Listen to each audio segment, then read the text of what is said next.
The story starts in the bustling city of Tokyo.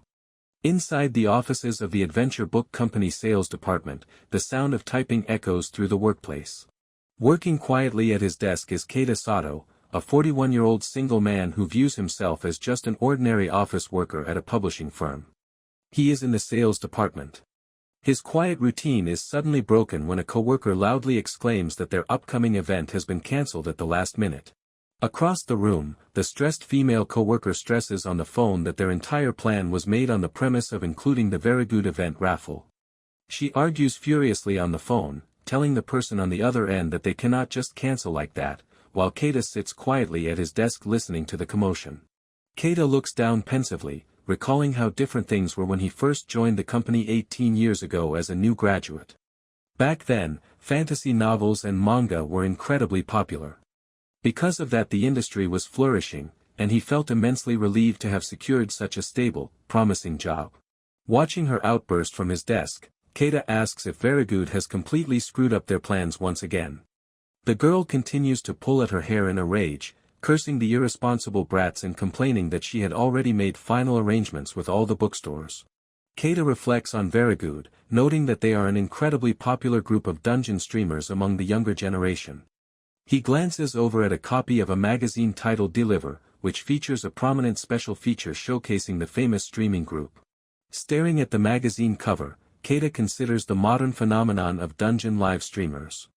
He admits to himself that he simply does not understand what is so wonderful about becoming famous by broadcasting adventures online, or why so many people enjoy watching others stream their dungeon runs. At this point, Keita believes he has already seen everything life has to offer, but that is about to change, so subscribe and let's see what happens next. By the year 2025, the world has entered what everyone calls the Great Adventure Era, marking a magnificent golden age of dungeon exploration. On the busy city streets, people crowd around massive public screens to watch popular streamers like Swearin, excitedly chatting about how cute she is while checking their own phones. This current era began 18 years ago when an unexpected and devastating dungeon disaster struck the planet. A massive explosion tore through civilization, causing mysterious dungeons to appear all over the world and forcing humanity into a desperate fight for survival against the sudden threat of monsters. The changing world brought a new kind of wealth, where defeating monsters yields incredibly powerful items. Those brave enough to conquer the dungeons and claim these treasures are known as adventurers, quickly becoming the celebrated heroes of the world. Given this reality, it is only natural that young people would aspire to become adventurers. The new generation, having grown up with dungeons existing since birth, are known as dungeon natives, a group that enjoys dungeon conquest as pure entertainment and frequently streams their runs on social media. The office clock ticks past 5 as the day draws to a close. Keita reflects on how the demand for fantasy publications has plummeted completely, perhaps because modern reality has finally surpassed fiction. To survive the shift, the publishing company began selling books and merchandise related to popular dungeon live streamers. Keita realizes that it is no wonder their traditional book sales are down. Staring at his computer screen, he lets out a quiet sigh while coming to terms with the fact that he has officially become an old man. Now he has reached the point where he can no longer understand the culture of today's youth. Closing his notebook with a soft tap, Keita silently thinks about how boring the modern corporate landscape has become. As he prepares to leave, his thoughts are interrupted by an irritated female manager demanding to know if he is trying to go home early. Keita calmly turns back, pointing out that official work hours are already over. Miss Boss cuts in sharply, reminding him about the massive Very Good incident and stating that they have to go apologize to everyone involved. When Keita asks if Ukai is the one in charge of that matter, Miss Boss insists that they need all the help they can get and orders him to assist as well. From across the room, Ukai suddenly stands up from her desk with a loud scrape, frantically calling for them to wait. She desperately adds that she cannot possibly ask her senior coworker to handle such a stressful task for her. Tears stream down the face of Madoka Ukai, Keita's junior colleague who is only in her second year with the company after graduating from college. As the person officially in charge of dungeon live streamer-related matters, she tearfully declares that this problem is entirely her responsibility and that she refuses to involve her senpai in such awful trouble. Miss Boss is still not convinced. Keita looks over at Madoka Ukai, recognizing that she is much more talented than he is and possesses a remarkably strong sense of responsibility. However, looking at the energy drinks piled on her desk, he sadly notes that he knows several people who have left the company because the overwhelming pressure took a massive toll on their mental and physical health. Wanting to protect his young colleague from breaking down, Keita steps forward with a gentle smile and states that he understands the situation. He turns to the manager and suggests that handling the apology will be far less of a burden with two people working together, causing a tearful Ukai to look up at her senpai in absolute gratitude. Miss Boss continues her strict lecture, stating that Keita should have been far more cooperative from the very beginning. She scolds him as an old-timer who remains completely unfamiliar with modern dungeon live streamers, adding that he should at least offer the courtesy of kneeling down on the ground as a formal apology. Hearing this, Ukai nervously looks on, sweating as she sheepishly remarks that such a demand seems a bit too harsh. Keita tells her not to worry about the situation. He acknowledges that Ukai actually contributes far more to the company than he does, concluding that if he can be of genuine service to her just by kneeling down, it is a very small price to pay. Ida's fingers subtly twitch and point downward as he holds back his true thoughts.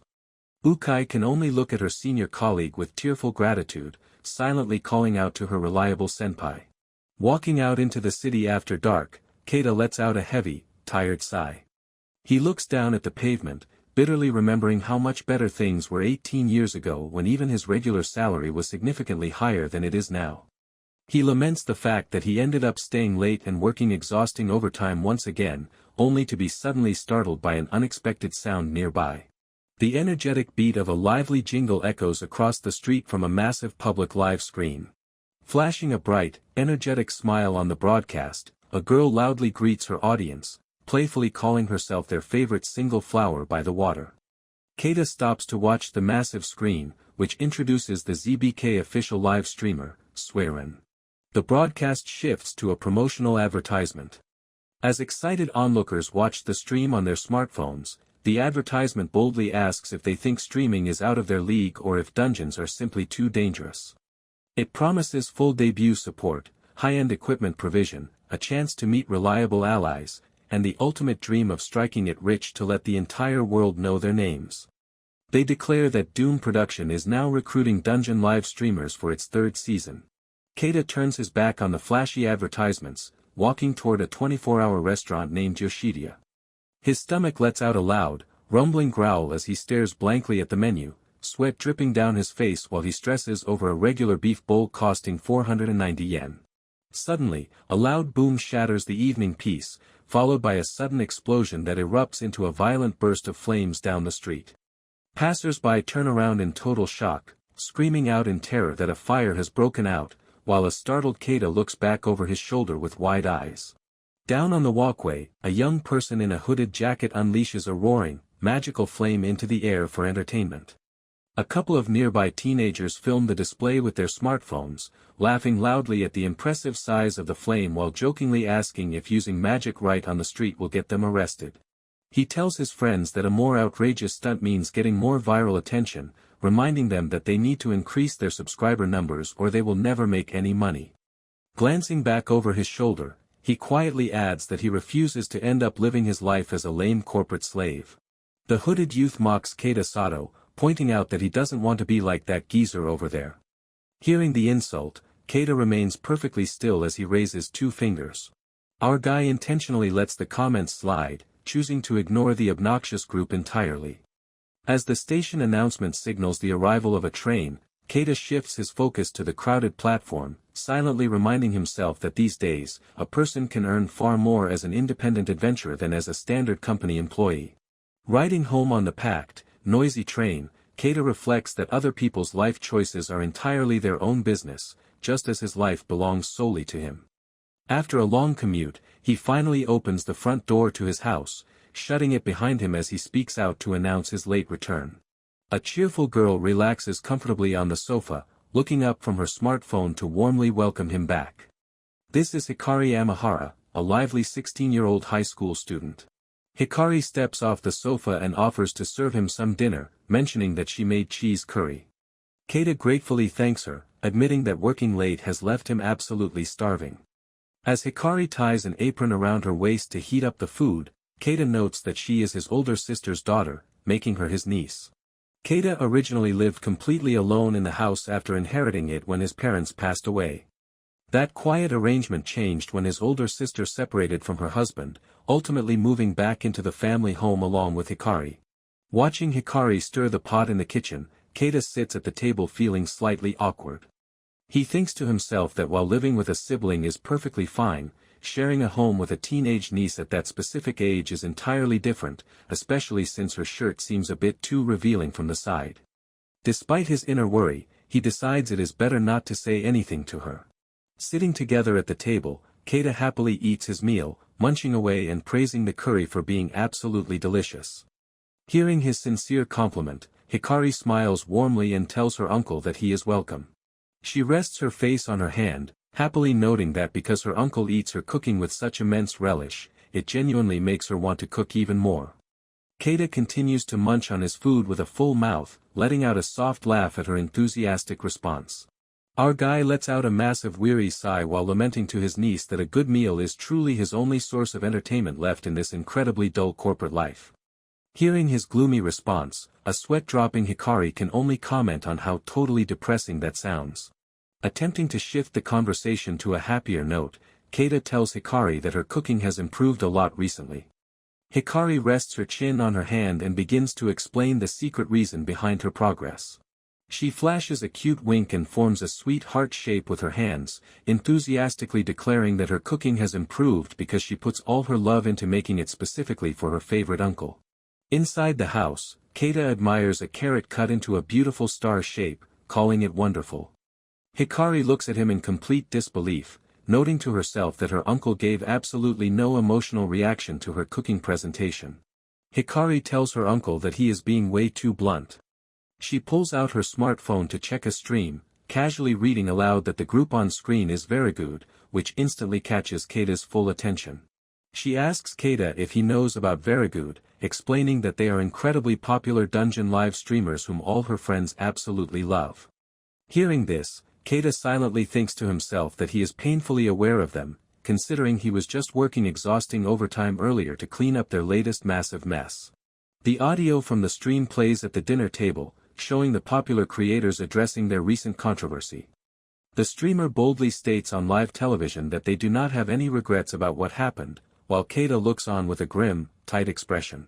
The broadcast continues with the streamer casually explaining that they simply said what they wanted to say, adding that it is really messed up that the country of Japan refuses to accept their point of view.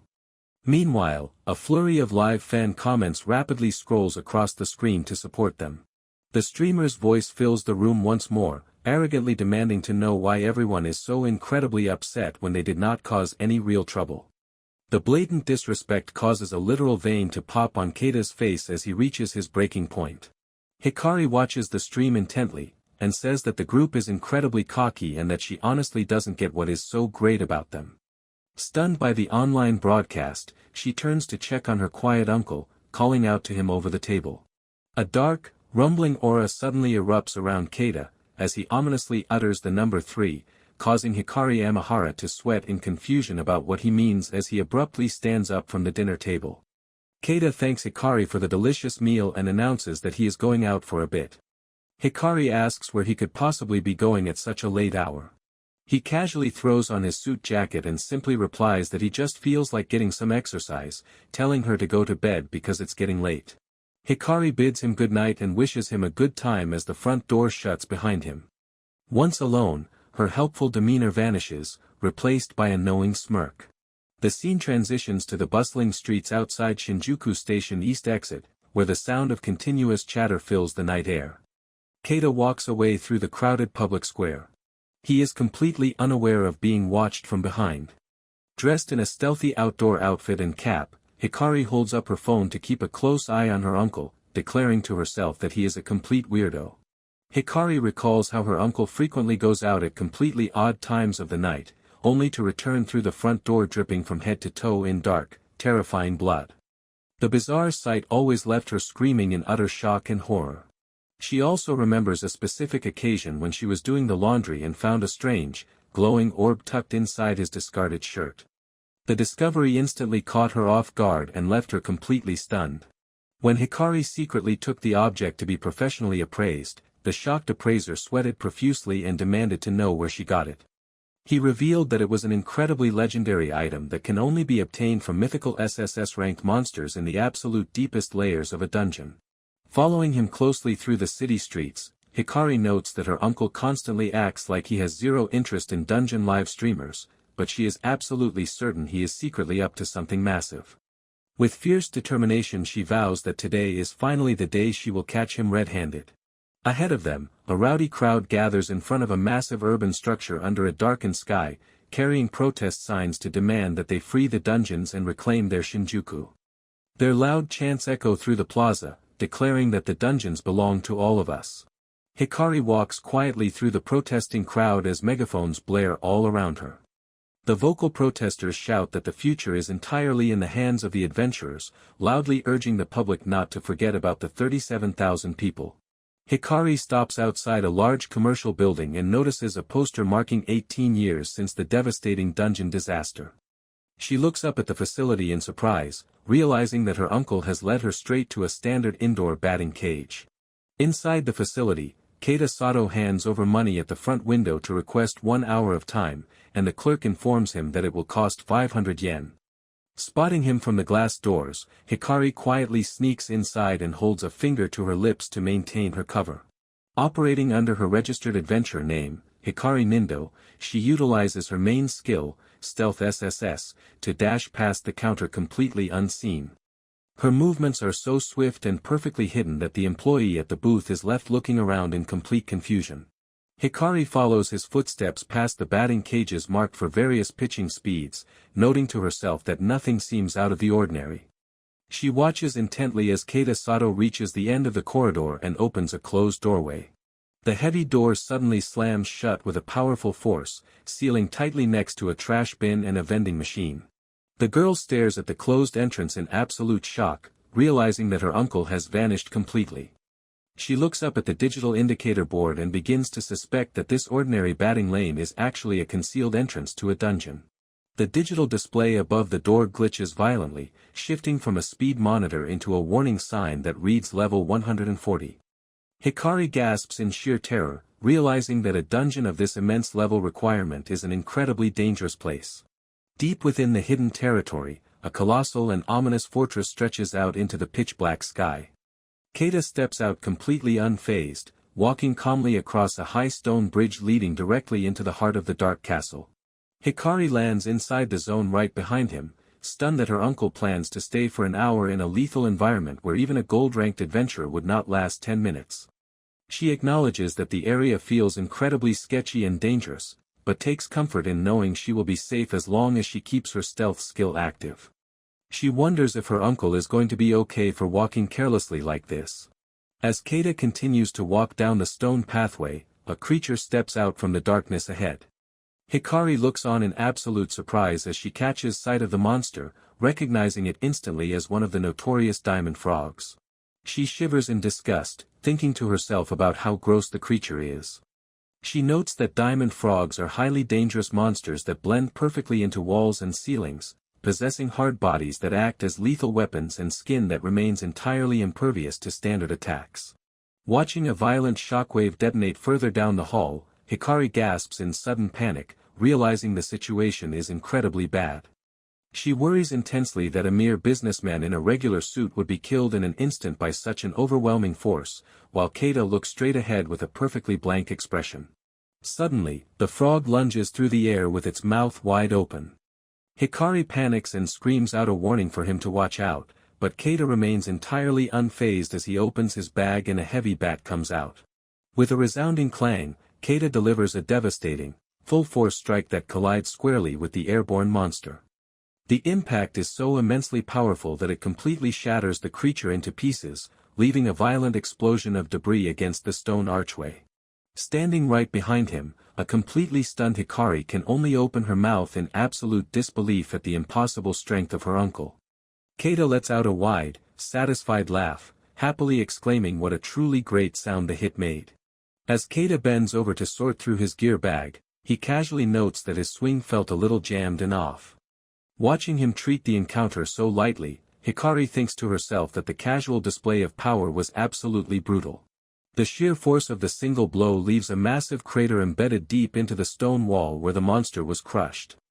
Hikari marvels at the fact that he defeated a diamond frog with just one hit, remembering that even the famous top-notch dungeon live streamer, CEO Owari, required a 300 million yen sword and 2 full strikes to take one down. She maintains her stealthy watch, realizing that her uncle cannot afford to let his guard down just yet. She remembers that diamond frogs are named in the plural for a specific reason, as they always work in massive groups, which is proven true as a whole pack of the loud, croaking monsters suddenly begins crawling out from the shadows to surround Keita. Inside the hidden territory, Keita stands calmly with his bat raised as another frog lunges directly at him. With absolute precision and a low hum, he readies his stance. Keita unleashes his frustration with a powerful swing, loudly declaring that the strike is for his obnoxious boss. With a deafening clang, he completely crushes an incoming monster, fiercely stating that the next blow is entirely for those incredibly rude brats he encountered on the street. Hidden nearby, Hikari Amahara looks out from the corner with wide eyes, completely shocked by the sudden display of raw power.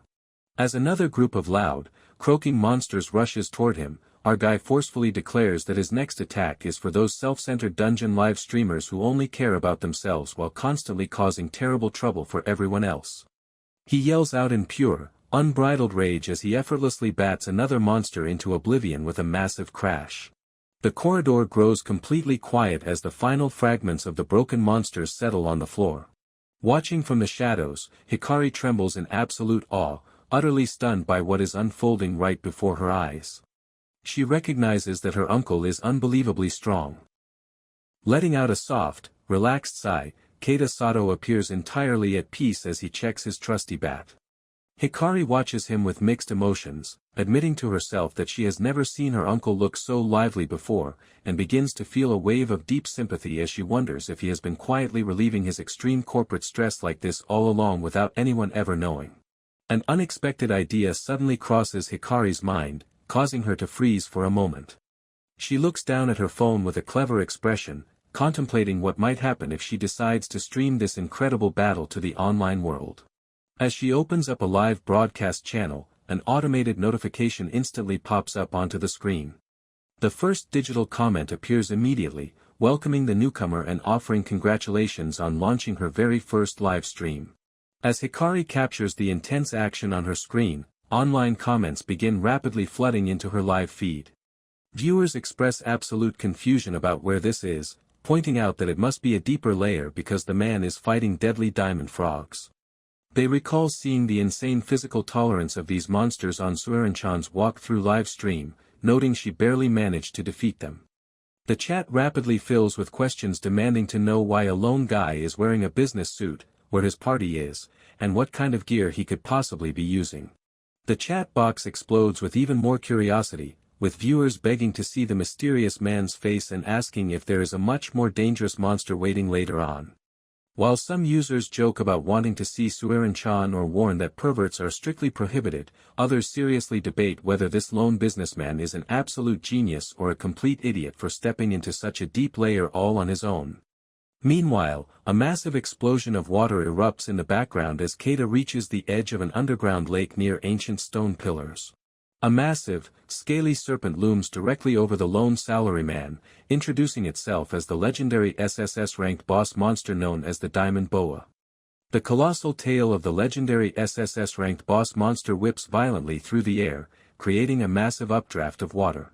Hikari's live stream continues to flood with anxious comments from viewers wondering how a man in a business suit is supposed to defeat such a threat with just a single bat.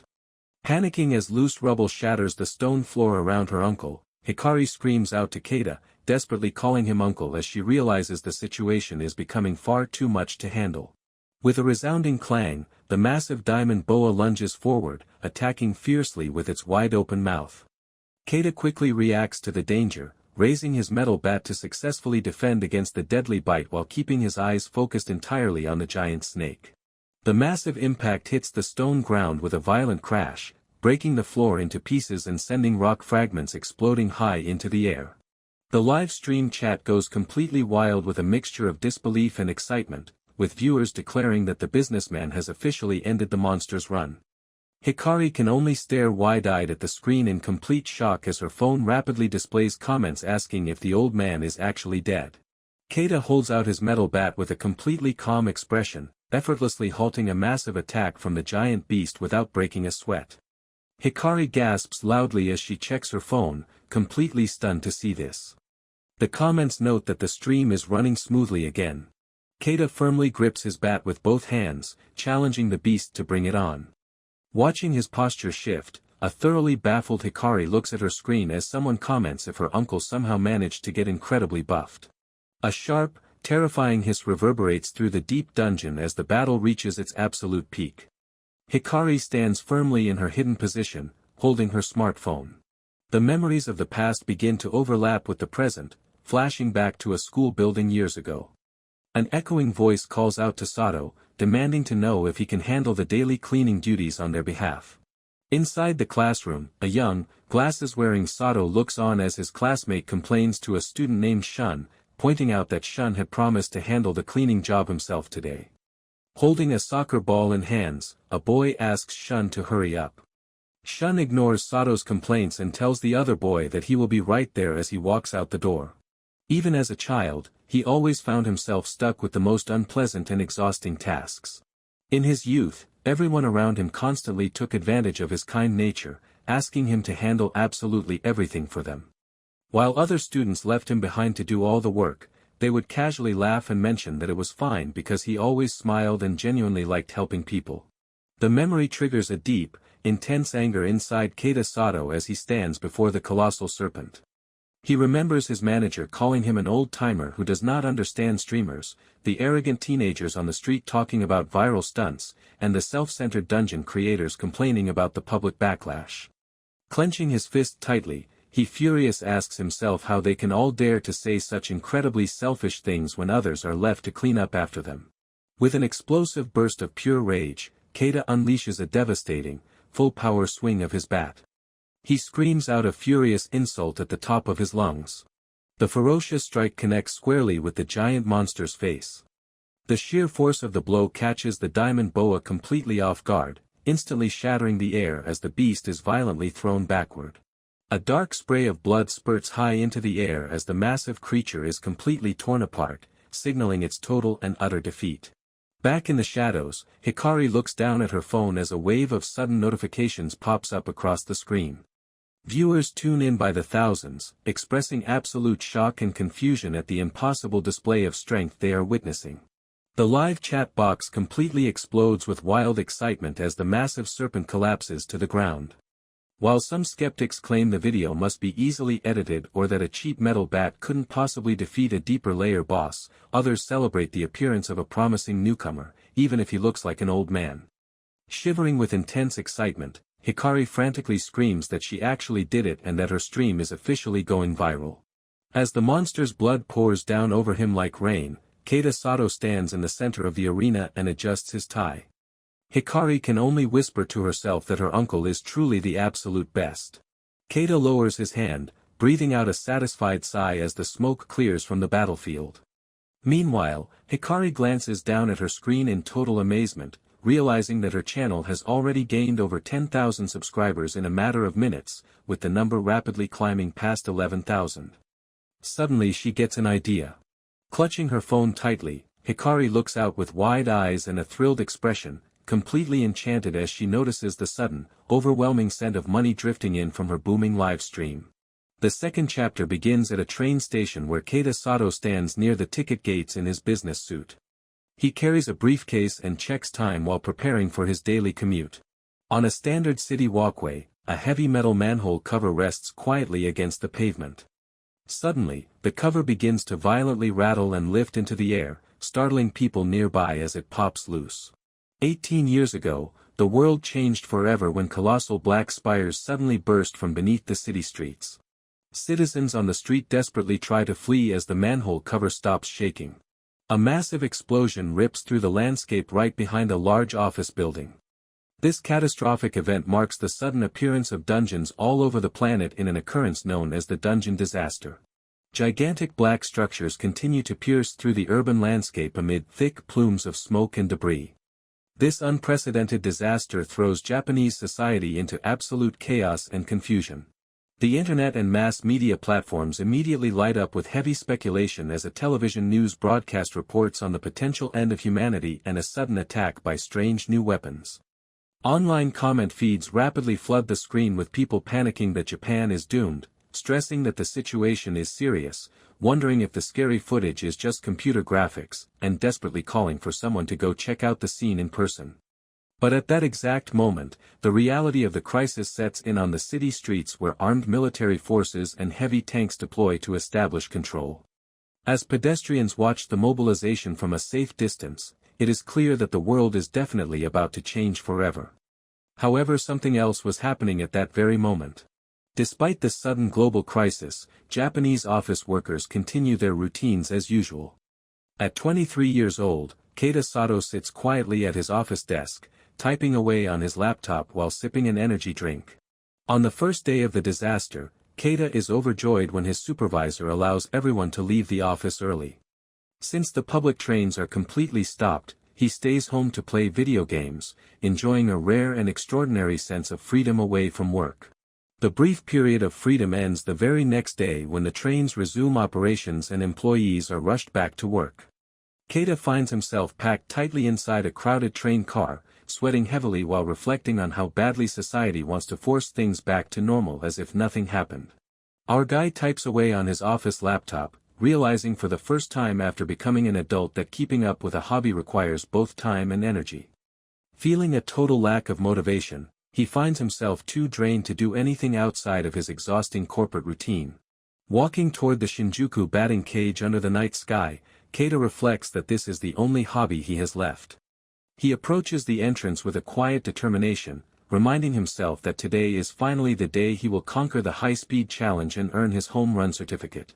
Inside the lane, a baseball launches at high speed and slams squarely into the target board.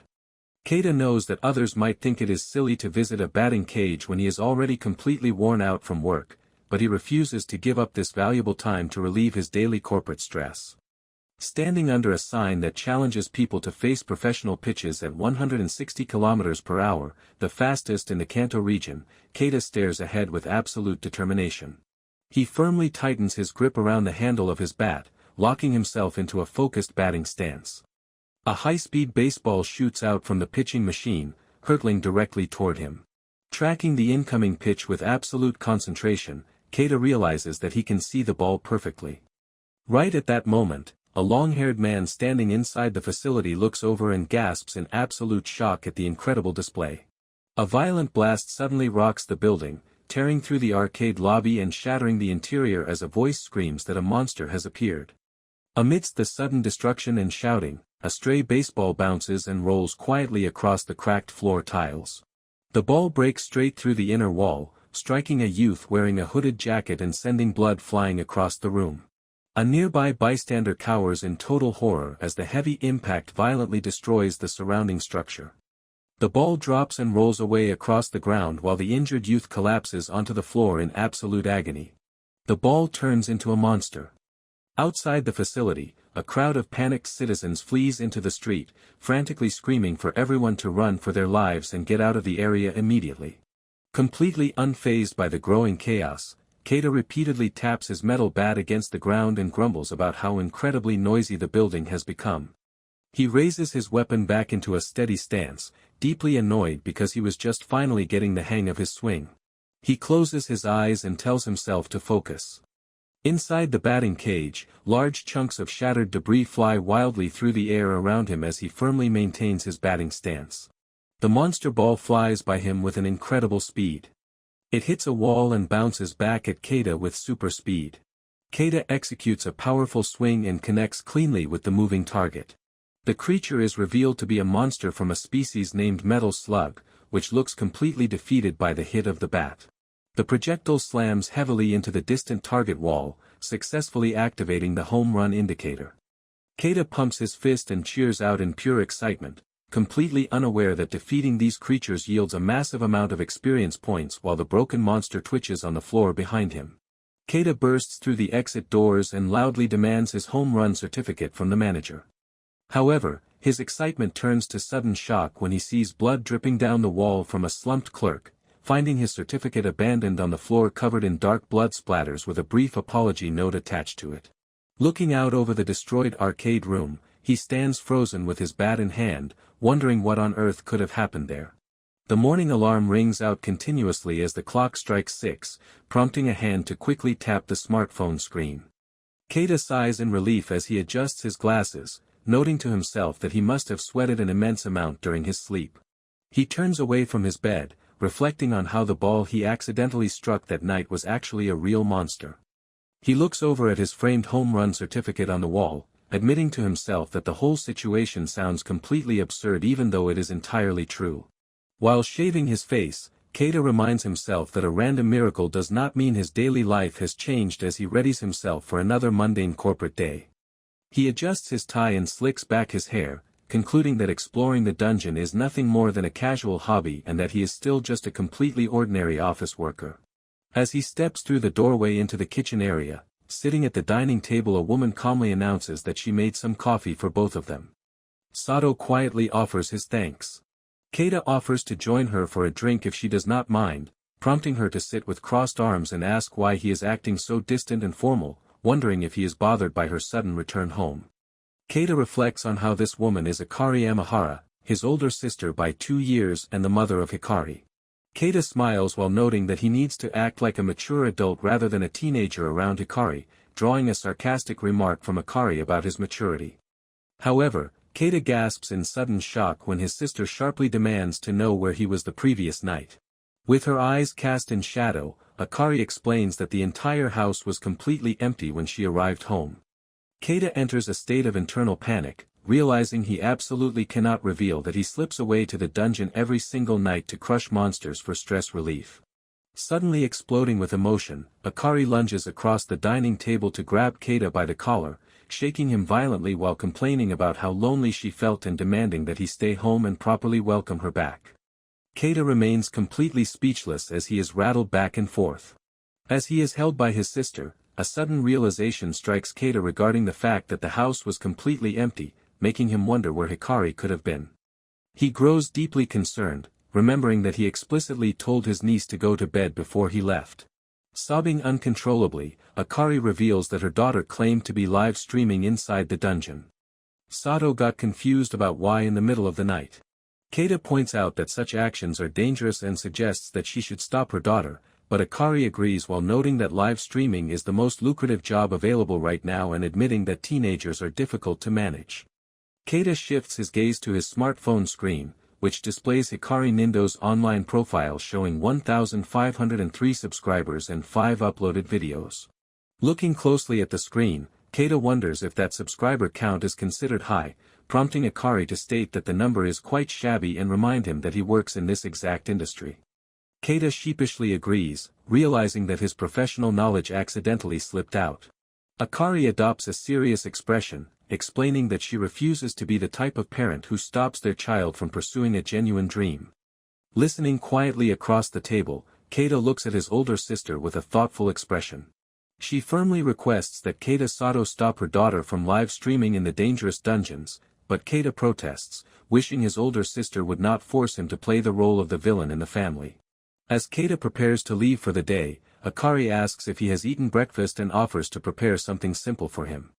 Her younger brother politely declines, stating that he will just stop by a convenience store during his commute instead. Keita bids his sister goodbye with a smile as the front door locks behind him. Later at the busy station ticket gates, the morning crowd buzzes with gossip as commuters ask each other if they have heard rumors about a mysterious figure known as the Shinjuku Batter. Right behind him, passing students talk excitedly about the recent rumors, with one pointing out that the mysterious individual only uses a metal bat as a weapon and another wondering if the man is actually a live streamer. Keita frowns deeply. He reflects bitterly on the fact that today is another exhausting day of cleaning up the massive corporate mess left by Verigud, admitting to himself that just thinking about the task makes him feel sick all over again. Inside the packed train car, the heavy clatter of the moving tracks fills the air as passengers closely discuss the rumors. They marvel at how intense the situation was, noting that the Shinjuku batter boldly jumped straight into a dangerous deeper layer of the dungeon all on his own. Listening closely to the surrounding chatter, Keita notes to himself that people are talking about creators even on his morning commute. He realizes that since dungeon live streamers are heavily tied to his publishing job, he should probably try to learn a little more about their culture to keep up. People wonder what kind of person the Shinjuku batter actually is. He remains completely oblivious to a nearby passenger who is glancing over, silently thinking about how incredibly tired Keita looks. It is a new morning at the office as Sato arrives for his shift, and offers a good morning to Ukai. She looks up with a thoroughly exhausted expression to weakly greet her senior colleague. Noticing how incredibly worn out she is, Sato asks if she stayed up all night working.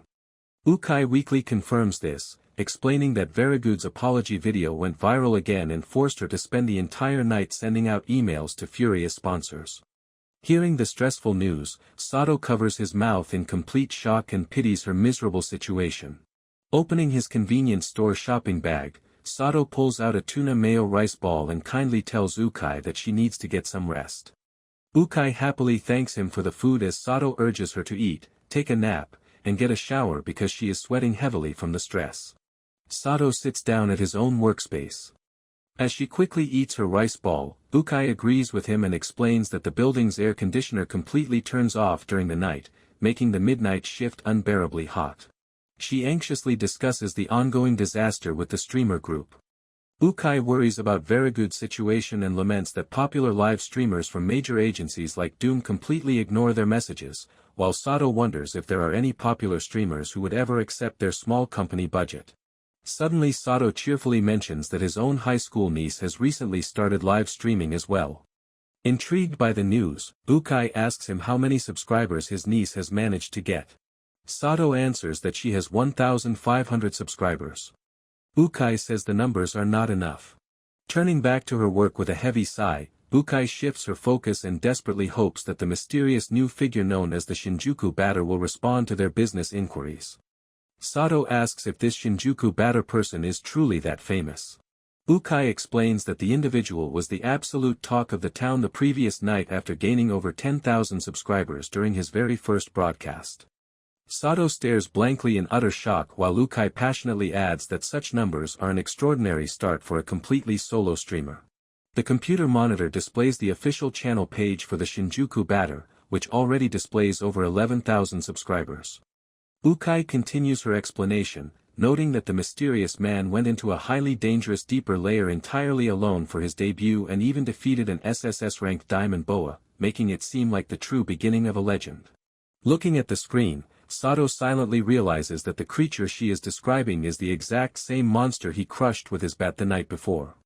To keep his secret completely safe, he acts clueless and casually asks Ukai if that monster is actually supposed to be strong, leaving her staring back. Ukai passionately rattles her desk in excitement, asking Sato if he knew that the popular streaming group Verigud was completely crushed by that very monster. She explains that the diamond boa possesses a 90% physical damage reduction known as diamond power, making it one of the absolute strongest bosses that even a large raid group of over 20 top-tier adventurers would struggle to defeat. Sato looks at the image of the diamond boa, internally reflecting on the beast. He notes that while the giant serpent certainly has incredibly hard scales, its internal structure is actually quite fragile, meaning that anyone who can perfectly hit it with the sweet spot of a bat can easily transmit the impact to inflict massive damage. Sweating slightly, our salaryman ponders the situation with a hand to his chin, realizing that the timing cannot be a simple coincidence. He considers how unbelievable it sounds that the mysterious Shinjuku batter supposedly defeated the legendary diamond boa just last night. Sato keeps his back turned, trying to convince himself that everything is just a total coincidence since his dungeon trips are merely a private hobby to relieve his daily corporate stress without any live broadcasts. Meanwhile, an ecstatic Ukai holds up a finger to inform him that the rare item drop from that monster, known as the Diamond Evil Eye, is worth a staggering 1 million yen. Looking down from above, Miss Boss explains to her standing employees that Verigud originally built their massive subscriber base by consistently broadcasting highly controversial content designed to go viral. She notes that despite their troublesome nature, they were still incredibly valuable creators for the publishing firm's commercial projects. Unleashing a fierce glare, Miss Boss loudly orders Ukai and Sato that they are officially cutting the irresponsible brats loose. She demands that they immediately find a replacement dungeon live streamer, warning them to brace themselves for a long period of exhausting overtime until a suitable candidate is secured. As the two employees turn away to return to their duties, Sato dreads the thought of working even more overtime. Miss Boss bluntly tells them to find 2 streamers, and orders them to get back to work. Outside their high school building, Hikari sits on the outdoor stairs alongside a classmate, happily checking her smartphone to see that her channel has already surged to 17,000 subscribers. She ecstatically cheers about how awesome her old man is and expresses her deep love for him, prompting her confused classmate to look over her shoulder and ask if she has somehow gotten a sugar daddy. Taking a sip from her drink, the classmate warns Hikari that she cannot simply live stream someone without their explicit permission. She points out that Hikari will inevitably get caught and face serious trouble, especially since her uncle seems like the exact type of person who absolutely hates standing out in public. Hikari laughs off the warning entirely, confidently explaining that her uncle suffers from severe second-hand embarrassment whenever he encounters modern youth culture. She proudly declares that since he completely avoids watching online live streams, there is absolutely no way he will ever discover her secret broadcast, leaving her friend to remark on how rough it must be to be so completely allergic to the younger generation. Mia reveals that her research shows the specific batting cage Sato visits was heavily impacted by the dungeon disaster 18 years ago. When a curious Hikari wonders if such an occurrence is common, Mia explains that many lives were lost there, and the dangerous dungeon gate remained active even after the facility reopened. She continues to explain that numerous gates are scattered all around Shinjuku. While only a small fraction of these entrances are officially managed by the Japan Adventurers Guild, the vast majority of adventurers prefer utilizing them because they are highly convenient. Mia points out that the hidden gate Sato uses actually leads directly to the absolute deepest layer of the dungeon. She warns that the location is incredibly lethal, meaning that even a top-ranking party of seasoned adventurers could easily perish if they recklessly charge inside. Hikari is completely struck with awe, happily gushing over how incredibly amazing and badass her ordinary uncle truly is. Mia remarks that the entire situation feels exactly like a fictional anime story. Mia adopts a serious tone and reminds her friend that Sato is her true benefactor who stepped up to support her family during incredibly difficult times. She directly questions whether it is morally right to expose such an important person to the online world without obtaining his explicit permission first. Hikari looks down in deep thought, letting out a conflicted groan as she processes the advice. Mia gently softens her stance, admitting that she completely understands her friend's feelings because walking away from a viral video with millions of potential hits would be an absolute shame. Hikari hugs her knees on the stairs and thanks Mia, promising that she will eventually tell her uncle the absolute truth. While Mia initially agrees that honesty is for the best, her expression quickly sours into annoyance when Hikari cheekily specifies that she will only confess after she successfully becomes a billionaire. As the sound of student chatter echoes down the school hallway, Mia walks alongside Hikari. Mia explains that she has already set up facial and personal information filters so that if Hikari decides to live stream her uncle spontaneously in the future, his face and voice won't be recognizable once the broadcast is uploaded to the server. Hikari excitedly cheers, praising her classmate as a girl who really knows her way around the internet, though she secretly considers the privacy safety feature to be rather annoying. Suddenly, Hikari's smartphone loudly buzzes with an incoming call from her uncle. She eagerly answers with a bright smile to greet him, prompting Mia to tease her about how much she clearly adores him, while Sato politely apologizes for the sudden call and explains that he wants her to know that he will be stuck working exhausting overtime once again. Hikari poutingly complains about what will happen to their dinner plans, causing a nervous Sato to quickly catch himself mid-sentence before accidentally revealing that he is going to hit the dungeon, quickly lying that he is just going out for a relaxing drink instead. Hikari says she understands but internally doubts about overtime. Back at the office, an utterly defeated Ukai slumps over her desk in pure exhaustion as the reality of their endless corporate overtime sets in for the night. Hikari asks her uncle if the GPS is currently active on his phone.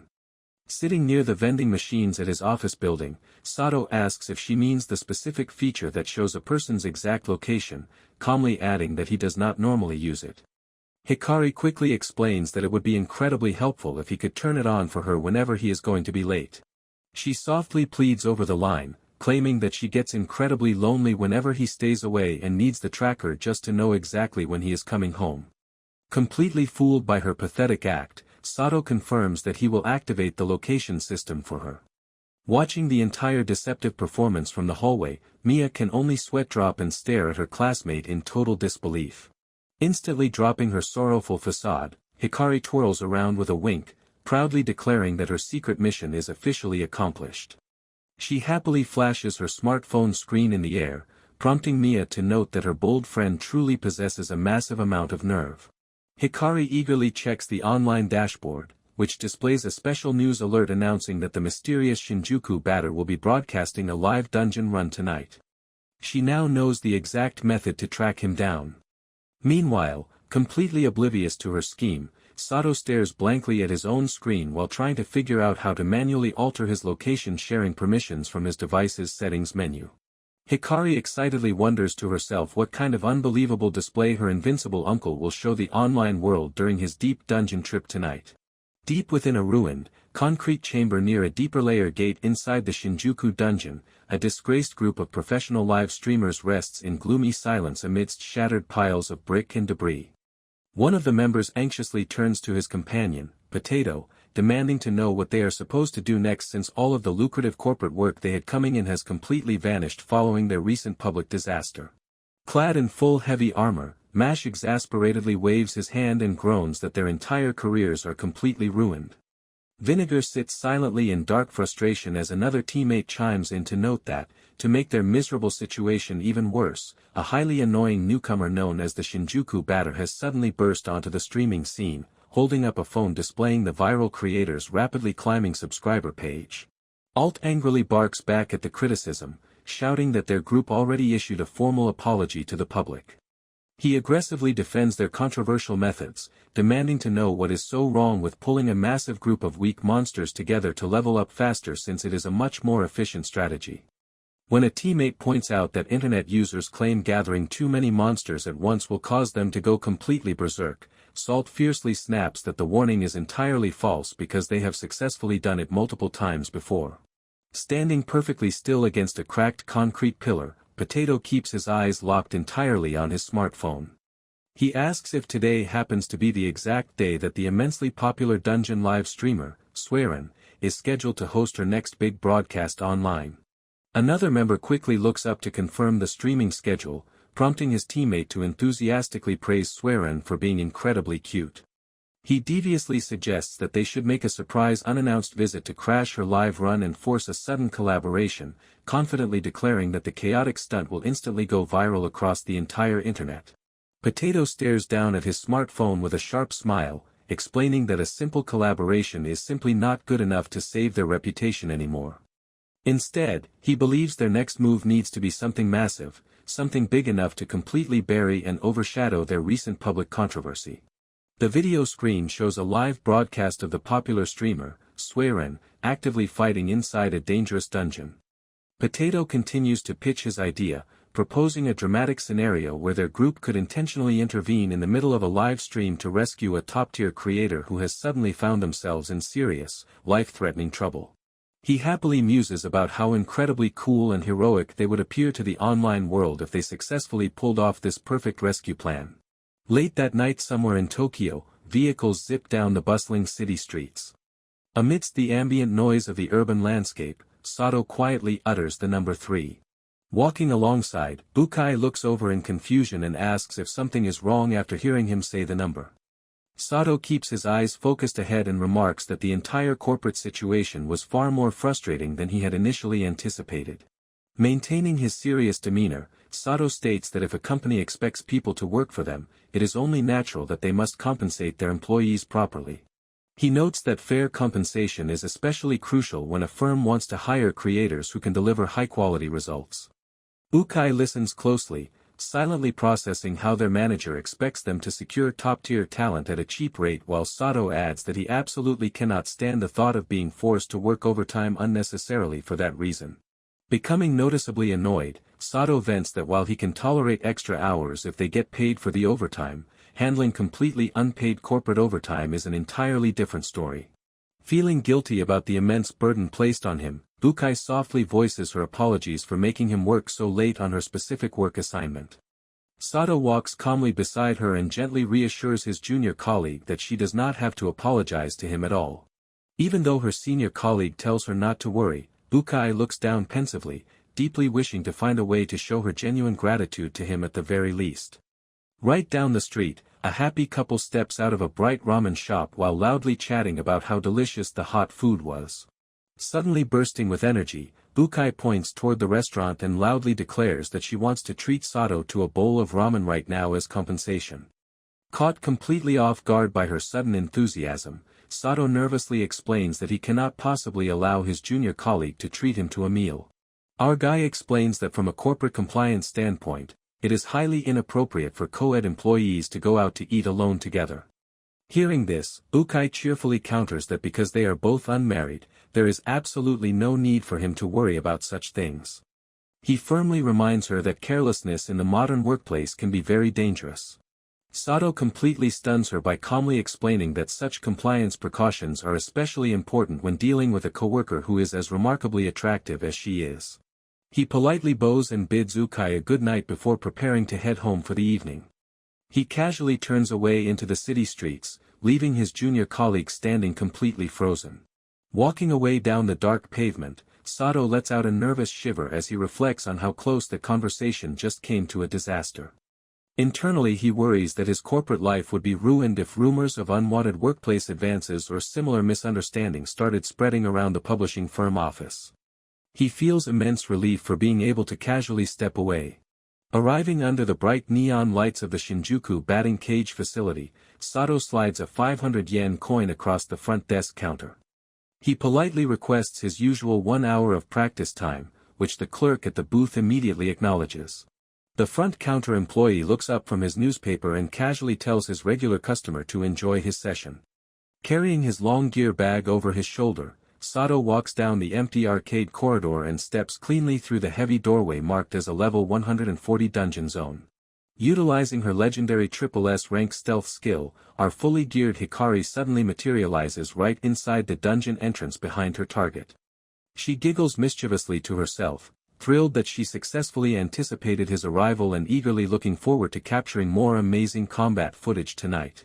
To ensure a high-quality broadcast for her growing online audience, Hikari summons her special familiar into the dungeon. With a miniature explosion of mystical smoke, a cute cat-like spirit drone carrying a large scroll bursts into existence to act as her camera operator. Crouching safely behind a shattered stone wall, Hikari signals for her new familiar to keep perfectly quiet as Sato walks deeper into the corridor. She reflects on how her perfect invisibility skill, known as Stealth SSS, acts as her ultimate lifeline, allowing her to easily venture into incredibly lethal dungeons despite her otherwise poor personal combat capabilities. Gently patting her familiar on the head, Hikari notes that she has bestowed her absolute stealth skill onto the drone. She tells the creature that she is counting on its help to film her uncle without him ever noticing, before smiling eagerly as she checks the live feed layout on her phone screen.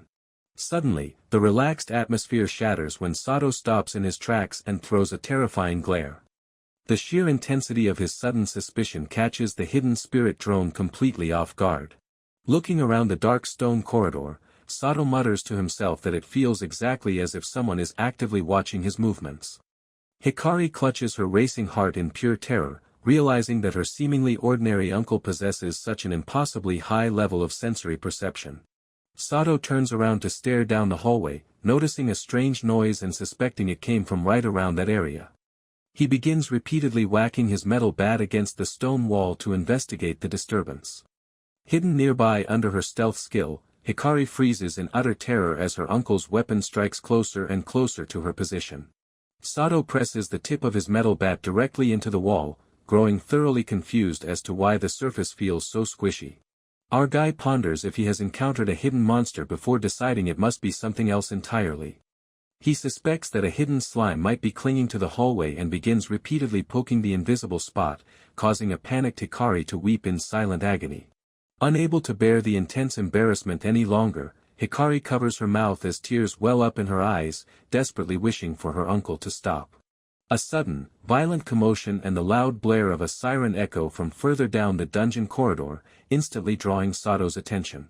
Further away in the border area of the level 140 Shinjuku dungeon zone, the popular live streamer Swearin is broadcasting her exploration to over 22,000 viewers. Her casual run turns perilous when she opens a treasure chest, gasping in sudden horror as she realizes she has triggered a dangerous dungeon trap. She collapses onto the floor in sheer desperation, loudly crying out in terror as the trap activates around her. Far down the hallway, the echoing alarms alert Sato, prompting him to sprint directly toward the source of the chaos. A massive horde of loud diamond frogs emerges from the darkness, completely surrounding Swearin and her vulnerable party. Her vanguard frantically warns her that the situation is incredibly bad, while another teammate grumbles that even dealing with a single one of these armored monsters is an absolute nightmare. As her companion panics and tearfully wails that they are all doomed to die, Swearin refuses to give up. Turning fiercely toward her live stream camera, she resolutely declares that they need to fight to live before they die, rallying her team to face the incoming onslaught. Her boot stomps down violently, completely snapping the siren chest to pieces. The online viewer chat continues to scroll directly across the live feed interface. The first few messages poke fun at the sudden loss of the alarm audio, noting that turning off the loud siren won't actually make the dungeon enemies disappear.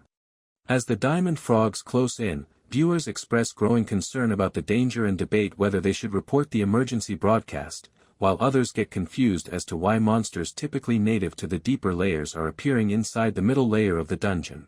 Glancing directly at her smartphone screen mid-combat, Swearin grows visibly flushed with anger at the continuous wave of insensitive viewer comments. She fiercely shouts back at the live stream chat, declaring that she can read all of their messages and confidently reassuring her audience that her party is absolutely not going to die out there. The battle takes a terrifying turn when a diamond frog violently lashes out its massive, gooey tongue. It wraps securely around a party member, Amazuru, instantly pinning her arms and lifting her clean off the ground.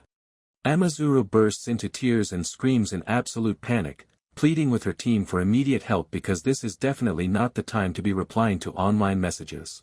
Amazuru tearfully cries out that the enemy is too powerful and she needs immediate help, desperately noting how gooey it is and screaming that her bones are breaking and she is going to die. With a sharp swish, Swearin begins chanting her mystical spell as her glowing sword fully materializes in her hands, internally realizing that her entire party will be completely wiped out if this devastating onslaught continues. Determined to save her captured teammate, Swearin raises her weapon high into the air and activates her mystical capabilities, prompting her to loudly invoke her elemental water magic to counter the monstrous threat. She unleashes her strike with a loud battle cry, channeling her powers into a massive water blast called Megaton Pump. The devastating torrent violently crashes through the dungeon lane, sending waves of water and broken stone debris flying wildly across the floor. However, as the massive deluge quickly settles with a soft whoosh, a completely stunned Swearin looks on in absolute disbelief as the smoke clears. The large diamond frog sits perfectly still amidst the rushing water, letting out a casual croak as it remains completely uninjured by the attack. The live stream chat instantly reacts in amusement, pointing out that it is obviously not very effective because water magic naturally has no real effect on a standard frog. Realizing that her ultimate spell managed to inflict absolutely no damage. The battle takes a perilous turn as a diamond frog catches Swearin completely off guard, wrapping its long, slimy tongue tightly around her waist. Her companions shout out her name in sheer panic as the pack of monsters quickly closes in to surround her position. Stepping forward with absolute presence, Sato looms directly over a thoroughly stunned Swearin while holding his weapon down. He adjusts his glass with his hand and politely speaks out to offer a calm excuse. A large, severed diamond frog head flies through the chamber after being brutally struck by Sato's bat. Amazuru and her heavily armored vanguard companion watches in absolute shock. In just a single second, Keita Sato completely smashes all of the diamond frogs. Standing calmly in the center of the total destruction, he lets out a quiet grunt while adjusting his glasses. Swearin sits frozen on the floor in complete shock. On the live broadcast feed, viewers react with pure laughter and confusion, demanding to know what is up with the strange mosaic block covering the man's head. The stream's automated technical settings clarify that adventurers with private accounts or general users who have not given their explicit consent automatically have their faces and voices distorted by AI, prompting the audience to realize they are looking at the legendary rumored hero. Suiren stares wide-eyed at the blood-splattered office worker, internally processing the sight of a lone man in a business suit holding a metal bat. She quickly connects the strange clues in her mind, anxiously wondering to herself if this person could genuinely be the legendary figure known across the internet as the Shinjuku Batter. In the dungeon, Suiren watches from the floor in complete amazement as Sato prepares to depart the battle area. Carrying his metal bat down at his side, Sato turns his blood-splattered face back toward a remaining diamond frog and calmly tells the monster to bring it on. High above the ruined chamber, Hikari's cat-like spirit drone hovers steadily through the air while operating its massive camera lens scroll. The active streaming layout reveals that the live broadcast draws in over 32,000 concurrent viewers for the Shinjuku Batter. Hikari checks her streaming dashboard and bursts into joyful laughter upon seeing thousands of concurrent viewers flooding back into her broadcast, enthusiastically declaring to herself that her uncle is absolutely the best. On the live feed screen, a wave of comments from incoming viewers registers absolute shock at the appearance of the top creator Suiren, with the chat actively debating whether this is a newcomer's channel, an official collaboration, or if she simply happened to be in the exact same dungeon area by pure coincidence. An influx of panicked comments from Suiren's audience floods the live chat, with viewers stating they migrated over because her stream suddenly cut out after her filming drone was destroyed or possibly eaten by a frog. Crouching by the debris with her phone, Hikari considers how incredibly lucky her uncle is to cross paths with a top creator like Suiren by pure chance, feeling deeply satisfied that she remembered to leave a direct link to her own channel in Suiren's comment section. Hikari watches her metrics surge past 38,000 concurrent viewers, happily listening to the virtual sound of money rolling in as audiences continue moving over to her channel following the interruption of Suiren's stream. Suiren turns to her shocked party members and notes that even the three of them had an incredibly difficult time dealing with those armored frogs, leaving them deeply confused about the true identity of the mysterious businessman. Treating the deadly creature like an easy pitch, Sato unleashes a massive, full-force swing with his weapon. Following the violent destruction of the monster, a rare and highly valuable shiny item drop rolls quietly across the cracked tile floor. Completely oblivious to its incredible worth, Sato sets his glasses aside, casually reflecting that this location feels like a simple beginner's level that is perfect for a bit of casual fun while Suiren's party watches him from a distance in total silence. Suiren sharply counters that he is talking absolute nonsense. Adjusting his glasses with a deeply weary hand over his face, Sato turns to firmly scold Suiren, demanding to know what on earth she was thinking by triggering a loud dungeon alarm right inside a dangerous border area. Gesturing toward the smashed wooden crate on the floor, Amazuru frantically defends her party, explaining that they merely opened the treasure chest before the alarm unexpectedly went off without their consent. She emphasizes that they are entirely the victims in this chaotic misunderstanding. Sato maintains a cautious stance, firmly stating that he needs clear proof because he cannot afford to lower his guard for even a single second in such a treacherous place. Suiren immediately counters his suspicion by presenting her smartphone, explaining that her party was actively live streaming and that he can verify their innocence by checking the recorded footage himself. Looking at him closely, she notes his unbelievable raw strength, his signature metal bat, and his corporate business suit as unmistakable features. Observing the lone businessman closely from behind, she finds herself entirely certain that there is absolutely no mistake about his true identity. Suiren holds her smartphone forward with a serious expression, carefully showing the screen to the lone businessman standing before her. Looking closely at the digital interface, Sato rests a hand against his chin in deep thought, internally concluding that the adventuring party is definitely not lying to him. As he contemplates the bizarre circumstances to figure out who the true hidden culprit behind the dungeon trap could be, Suiren stares in absolute shock as the realization completely crystallizes in her mind that this ordinary-looking man is actually the legendary Shinjuku Batter. She calls out to the man to announce that she finally knows exactly who he is.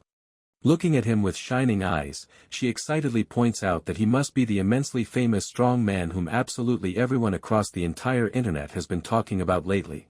Completely deadpan and closed-eyed, Sato casually pushes back against the sudden attention by claiming that he is nothing more than just an average civilian who happens to be passing through the area. However, the immediate surrounding environment forcefully rejects his weak excuse, silently noting that completely average civilians absolutely do not wander deep into dangerous dungeon zones entirely on their own. Hoping to protect his normal daily routine, Sato politely asks that if they are currently live streaming, they should please be completely discreet and show respect for his personal privacy. He firmly adds that assuming someone wants to stand out just because they are in a dungeon is nothing but pure prejudice. Amazuru reassures the businessman that their live stream has already ended and tells him that he has absolutely nothing to worry about anymore. Sueren brings her party members close together to whisper in secret, noting that even though she does not fully understand the strange circumstances, the mysterious man still stepped in to rescue them and therefore they should agree to keep completely quiet. Amazuru notes that he is actively streaming on the Shinjuku Batter channel right now and even posted a direct web link, leaving her to wonder if he is simply pretending not to know about his own viral fame before they all firmly agree to keep his secret safe.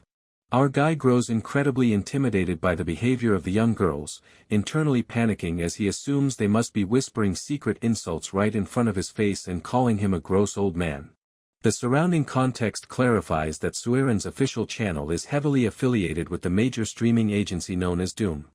Recognizing her face instantly, Sato realizes that even a casual corporate employee like himself knows exactly who this top creator is, filling him with a deep, sinking feeling that getting involved any further with such high-profile internet personalities will inevitably bring immense trouble to his daily life.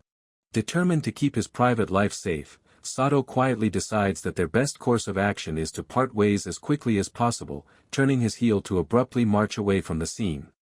Left completely stunned by his sudden, silent departure, a panicked Sueren frantically chases after his retreating figure while loudly screaming for him to wait up.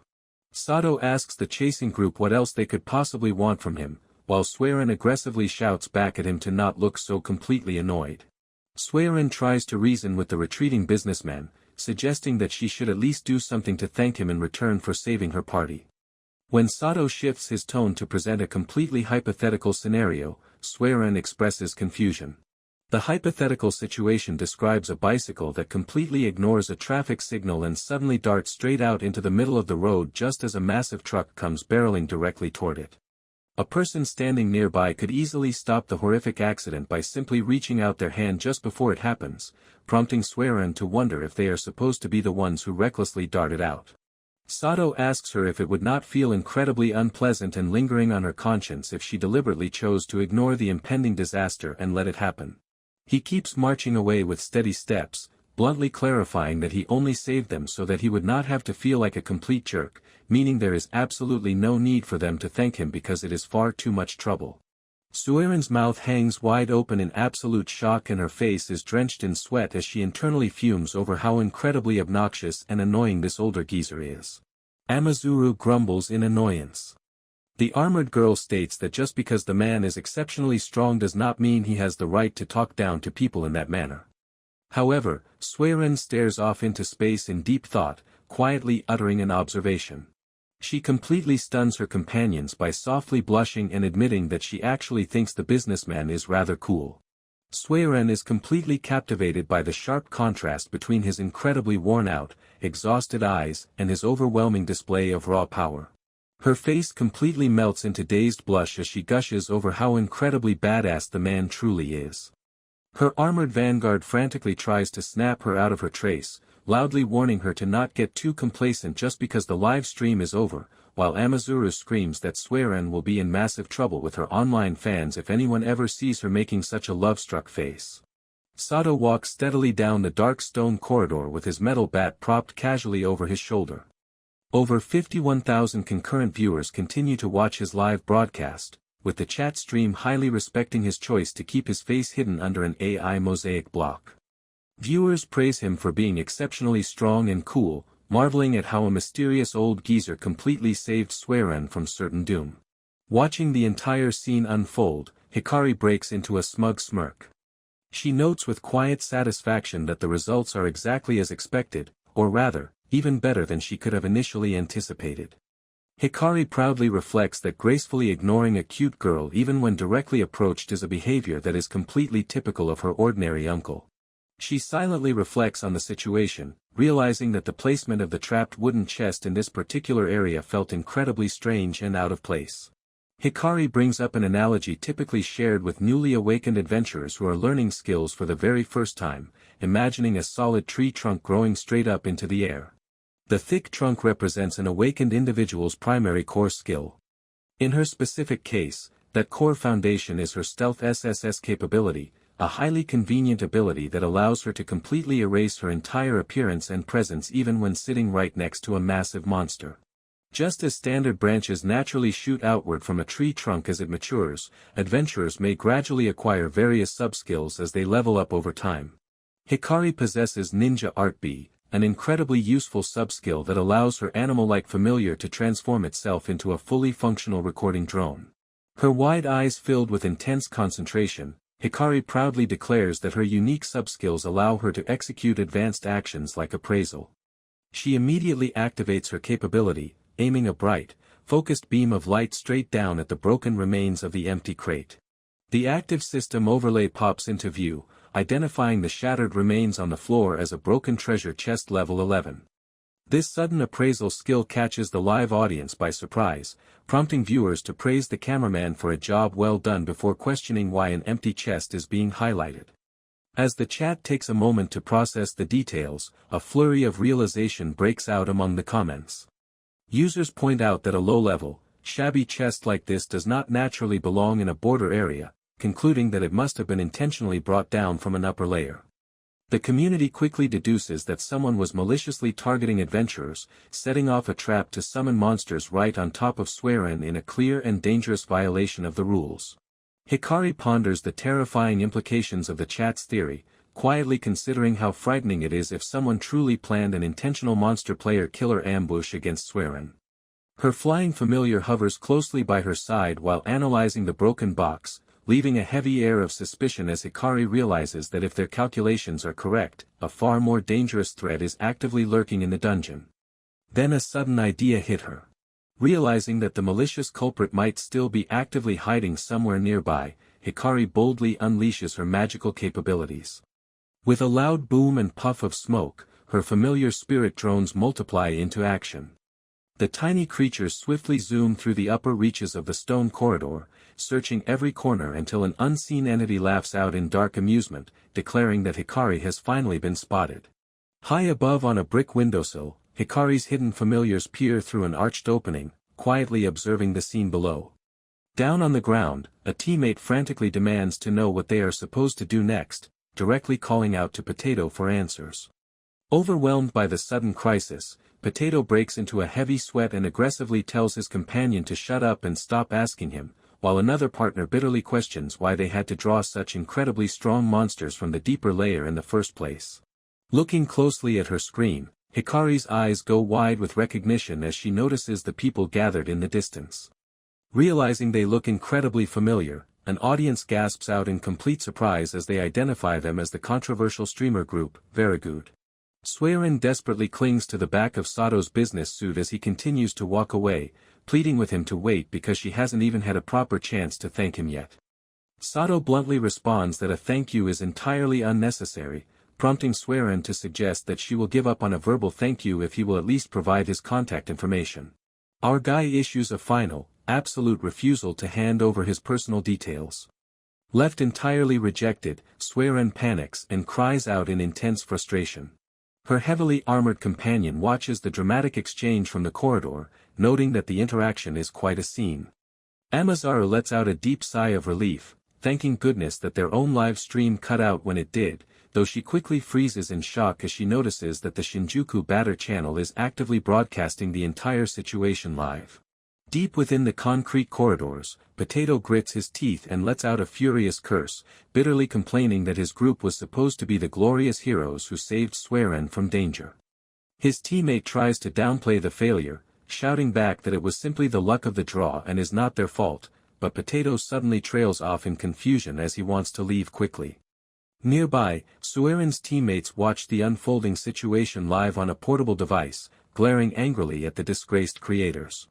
High above them all, Hikari's hidden familiar drones silently record the entire scene from an arched window, broadcasting the feed live to a massive audience of over 83,000 viewers on the Shinjuku Batter channel. The active stream chat explodes with mocking text overlays, laughing at how badly Very Good messed up and pointing out that the oblivious group has absolutely no idea they are currently being streamed to the entire internet. Suddenly, Amazaru connects the dots about the mystery behind the chest trap. Down below, Suiren tightly grips onto Sato's shoulder to draw his attention, Amazaru urgently shouting to Suiren and Sato that the person who brought the malicious treasure chest is right there. Spying into action, Amazaru urgently yelled for them to go after the people nearby who brought the malicious treasure chest. Hearing the call, a determined Suiren fiercely declares that she has got this and immediately readies her elemental powers. Standing firmly in the center of the passage, she channels her water magic to manifest a wide, shimmering ring of liquid energy across the tile floor.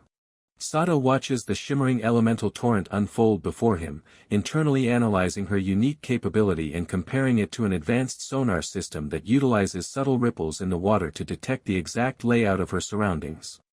As the mystical waves expand through the narrow lane, a focused Suiren sharply locks onto her targets, confidently declaring that she has finally found them.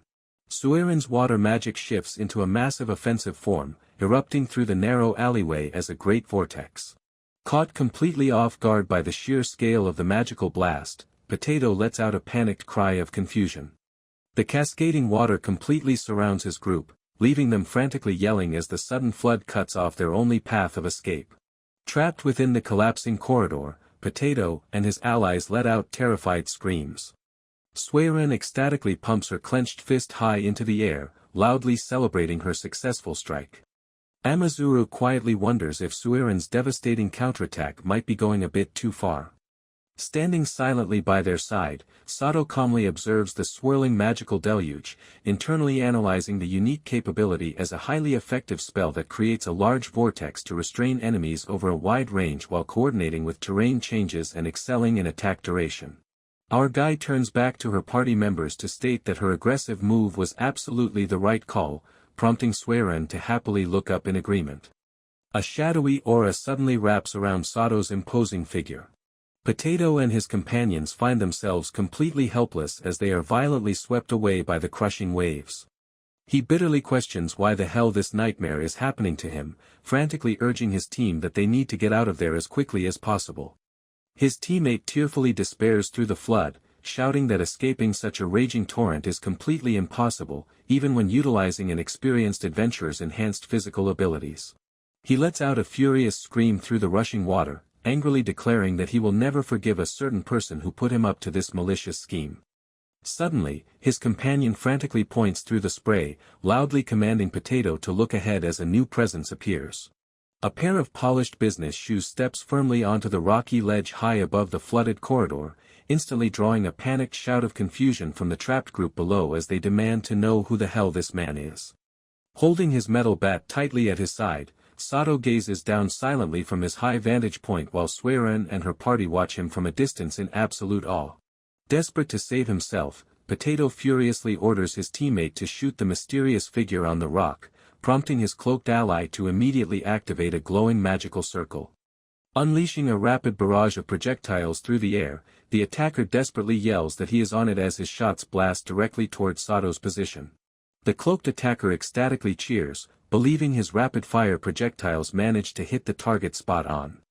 However, as the dust and magical smoke clear, a deadpan Sato calmly adjusts his glasses with his hand, completely unfazed by the attack and leaving his attackers shouting in absolute horror as they frantically scream to change strategies and target the ground beneath his feet instead. Sato looks down in surprise as the rocky ledge beneath his feet completely shatters into flying debris. Potato eagerly watches from the churning water below, happily noting that the businessman is falling directly into the huge vortex waiting right under him, though his celebration instantly sours into deadpan confusion as he looks closer at the falling hero. Potato panics and screams in absolute disbelief as he watches the unbelievable sight. Sato charges forward, sprinting directly across the surface of the raging vortex with incredible speed. On the live feed, chat comments explode with laughter and awe, pointing out that this geezer has absolutely no limits and noting how completely freaky it is to witness someone running on water. Sato leaps high into the air, creating a massive splash as he propels himself forward away from the rushing currents. Down below, Suiren and Amazura look on with wide eyes, completely frozen in silent amazement at his physical display while Hikari continues recording the entire event safely on her phone. Reflecting on his impossible movements, Sato recalls a lesson about the secret art of working overtime taught to him by his former despicable boss. In a vivid flashback, a former manager loudly instructs a younger Sato on corporate endurance. The man forcefully declares that even when an employee completely reaches the absolute limits of their physical strength, they can easily keep working as long as they do not lose consciousness. The memory continues as a visibly drained Sato sits inside his old office.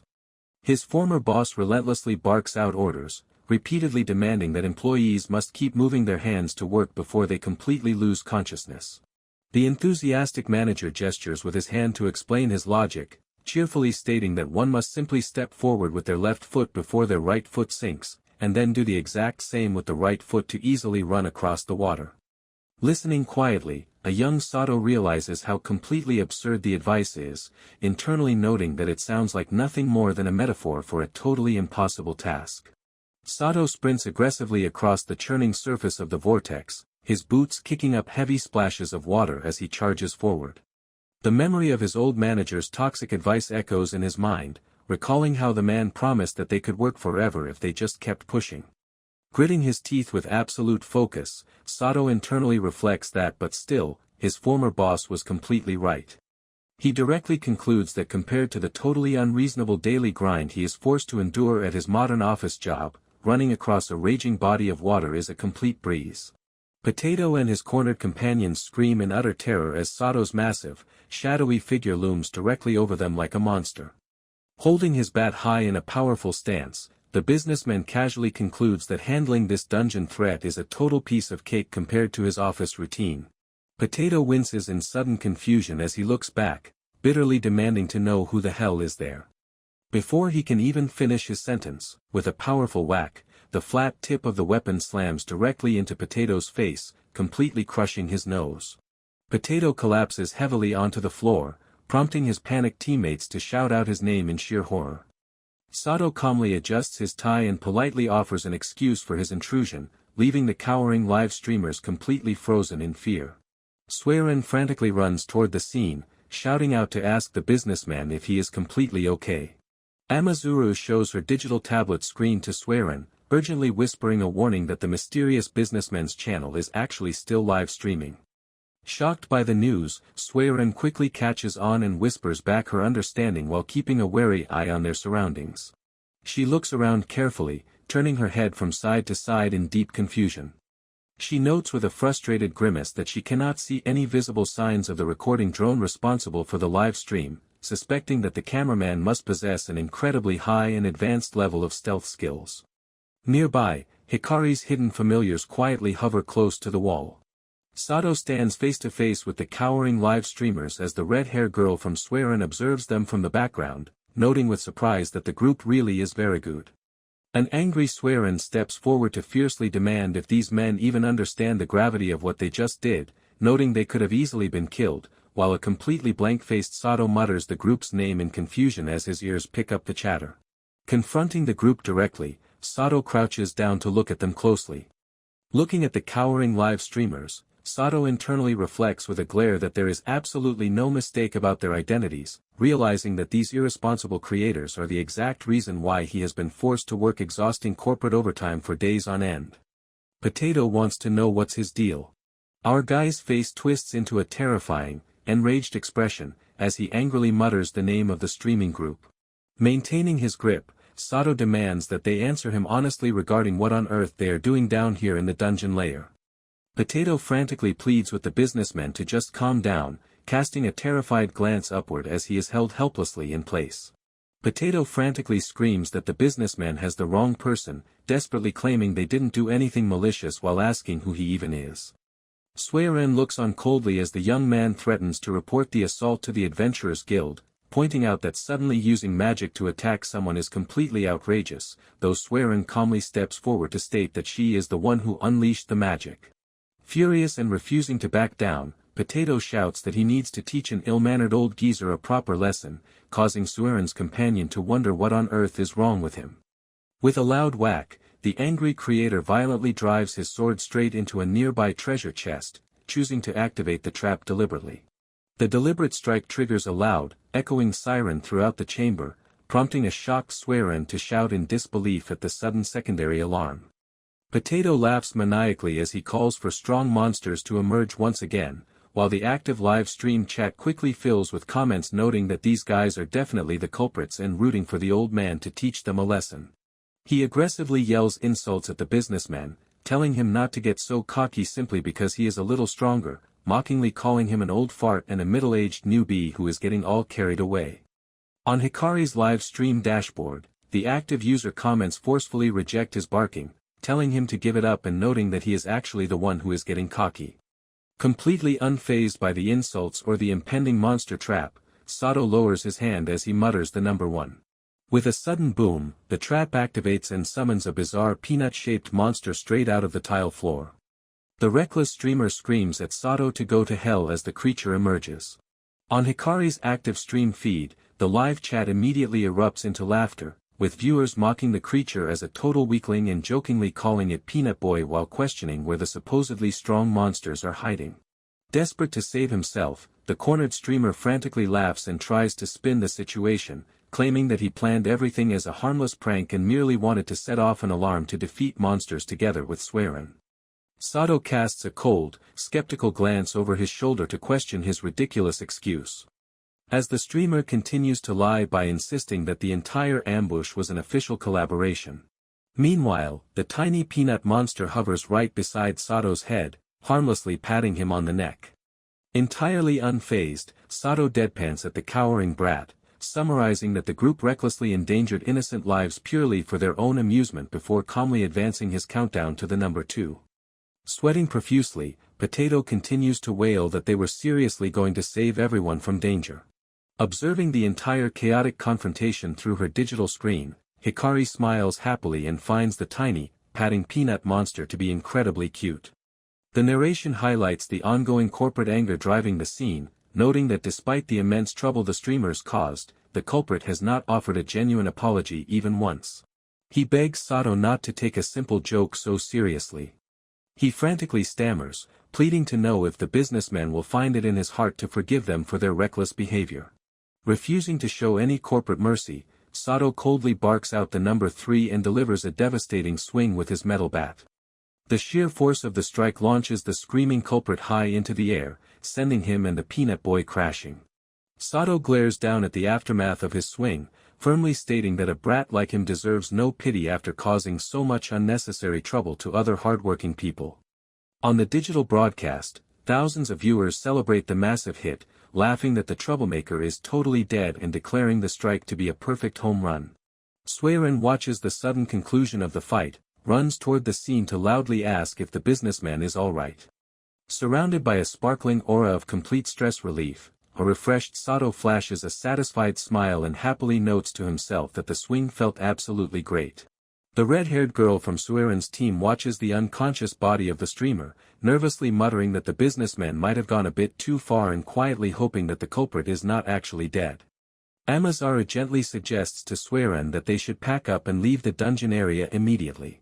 Suerin's heart beats rapidly against her chest. She is completely starstruck by the businessman's incredible power, softly whispering to herself that the Shinjuku batter is just so cool. Deep within the quiet confines of the adventure publishing sales department, Bukai loudly announces that the controversial streaming group, Dungeon Lover, has apparently been completely expelled from the organization. Sitting diligently at his desk, Sato types away on his keyboard, completely unfazed by the news and flatly stating that he is not interested. Bukai explains that the group completely messed up during a live broadcast, which promptly led the guild to revoke their adventurer licenses and officially expel them. An online news article details the heavy police trouble surrounding the streaming group Dungeon Lover and how their adventurer licenses were officially revoked by the guild after numerous viewer reports about their malicious player-killing acts against the popular streamer Swearin. Looking closely at his smartphone screen, Sato lets out a quiet sigh of relief, contentedly reflecting that it is good his own name was completely left out of the article and realizing that the group successfully kept their promise to remain silent. Our guy recalls a brief conversation from the previous day, where Amazaru confirmed that the group's adventurer licenses had been officially revoked. Standing nearby with her companions, the red-haired adventurer calmly noted that this situation marked the total end for the members of Dungeon Lover. This made Sato very anxious. Sato envisions a dark future where a stressful corporate investigation takes place after the police contact his company. Sweating heavily under this terrible vision, he panics internally, desperately fearing that he will be dragged into immense trouble with Miss Boss and the department head simply because he was present at the dungeon scene. Standing firmly in front of the adventuring party with his metal bat in hand, Sato reflects on his simple desire to quietly enjoy his personal hobbies without any high-profile interruptions. A sweating and hesitant Sato chimes in to announce that he has a specific request to make. Upon hearing this, Swearin flushes with intense excitement, declaring that she is completely willing to do absolutely anything he asks. Sato politely requests that if anyone asks about the recent dungeon incident, they should please keep completely quiet regarding his identity. A wide-eyed Swearin can only stare back at him in absolute silence. Swearin murmurs that they can agree to his request.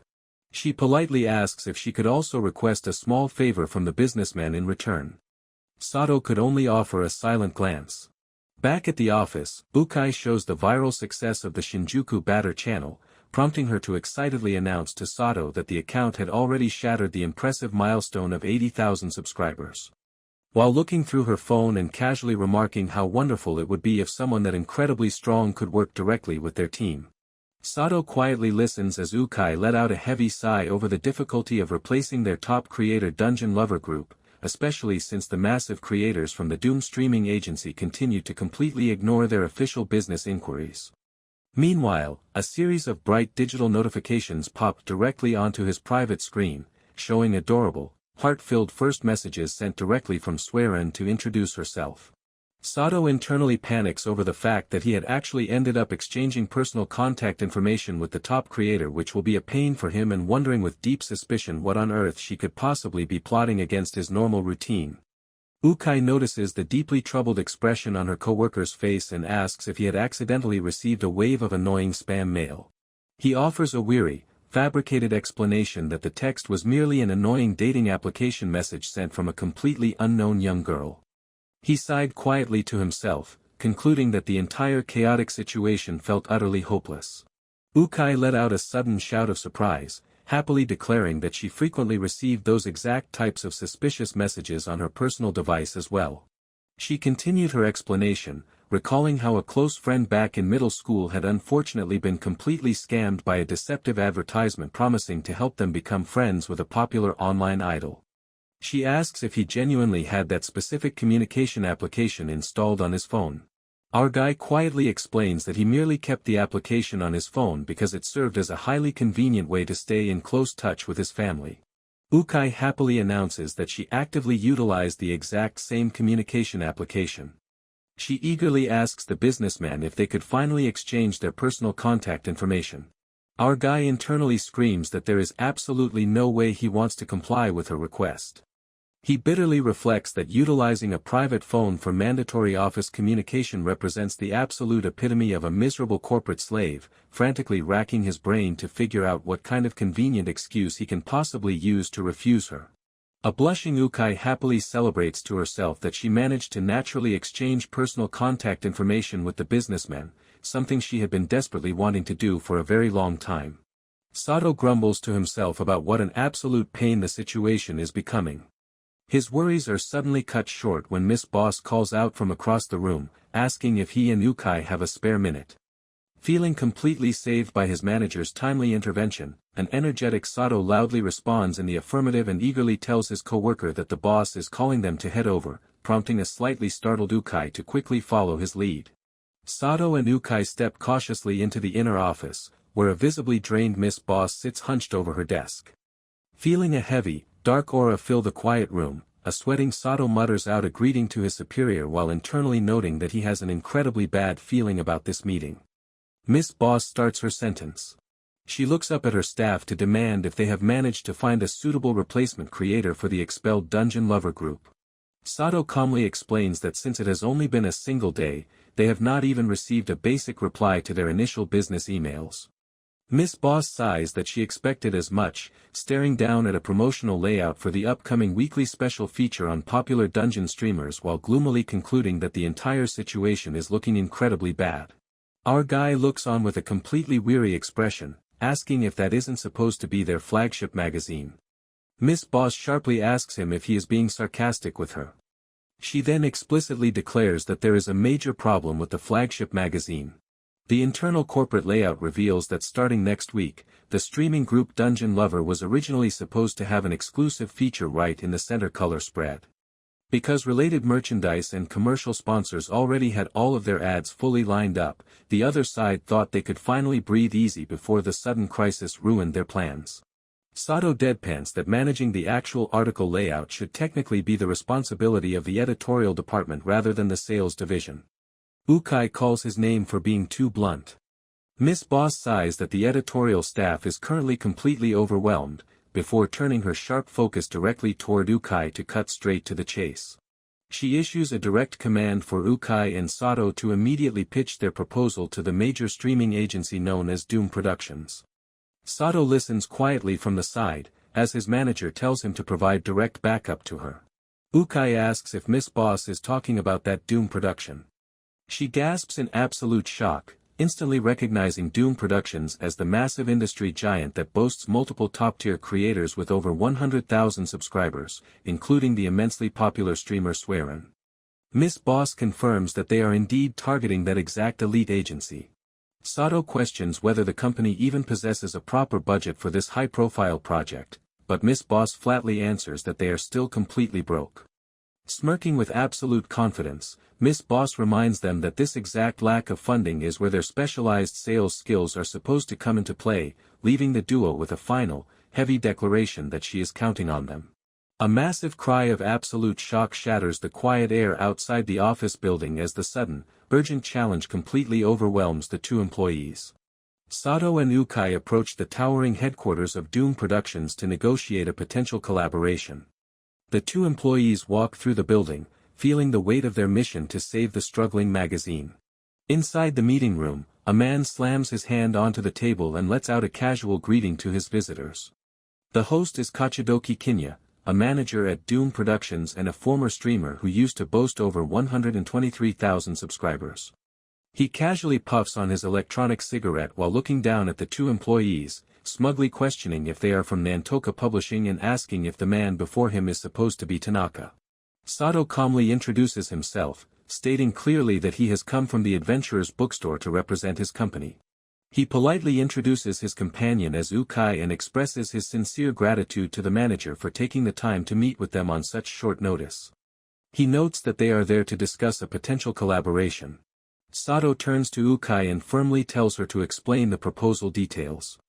Kinya tells her to hurry up and Ukai reacts with sudden panic, nervously agreeing to begin the pitch.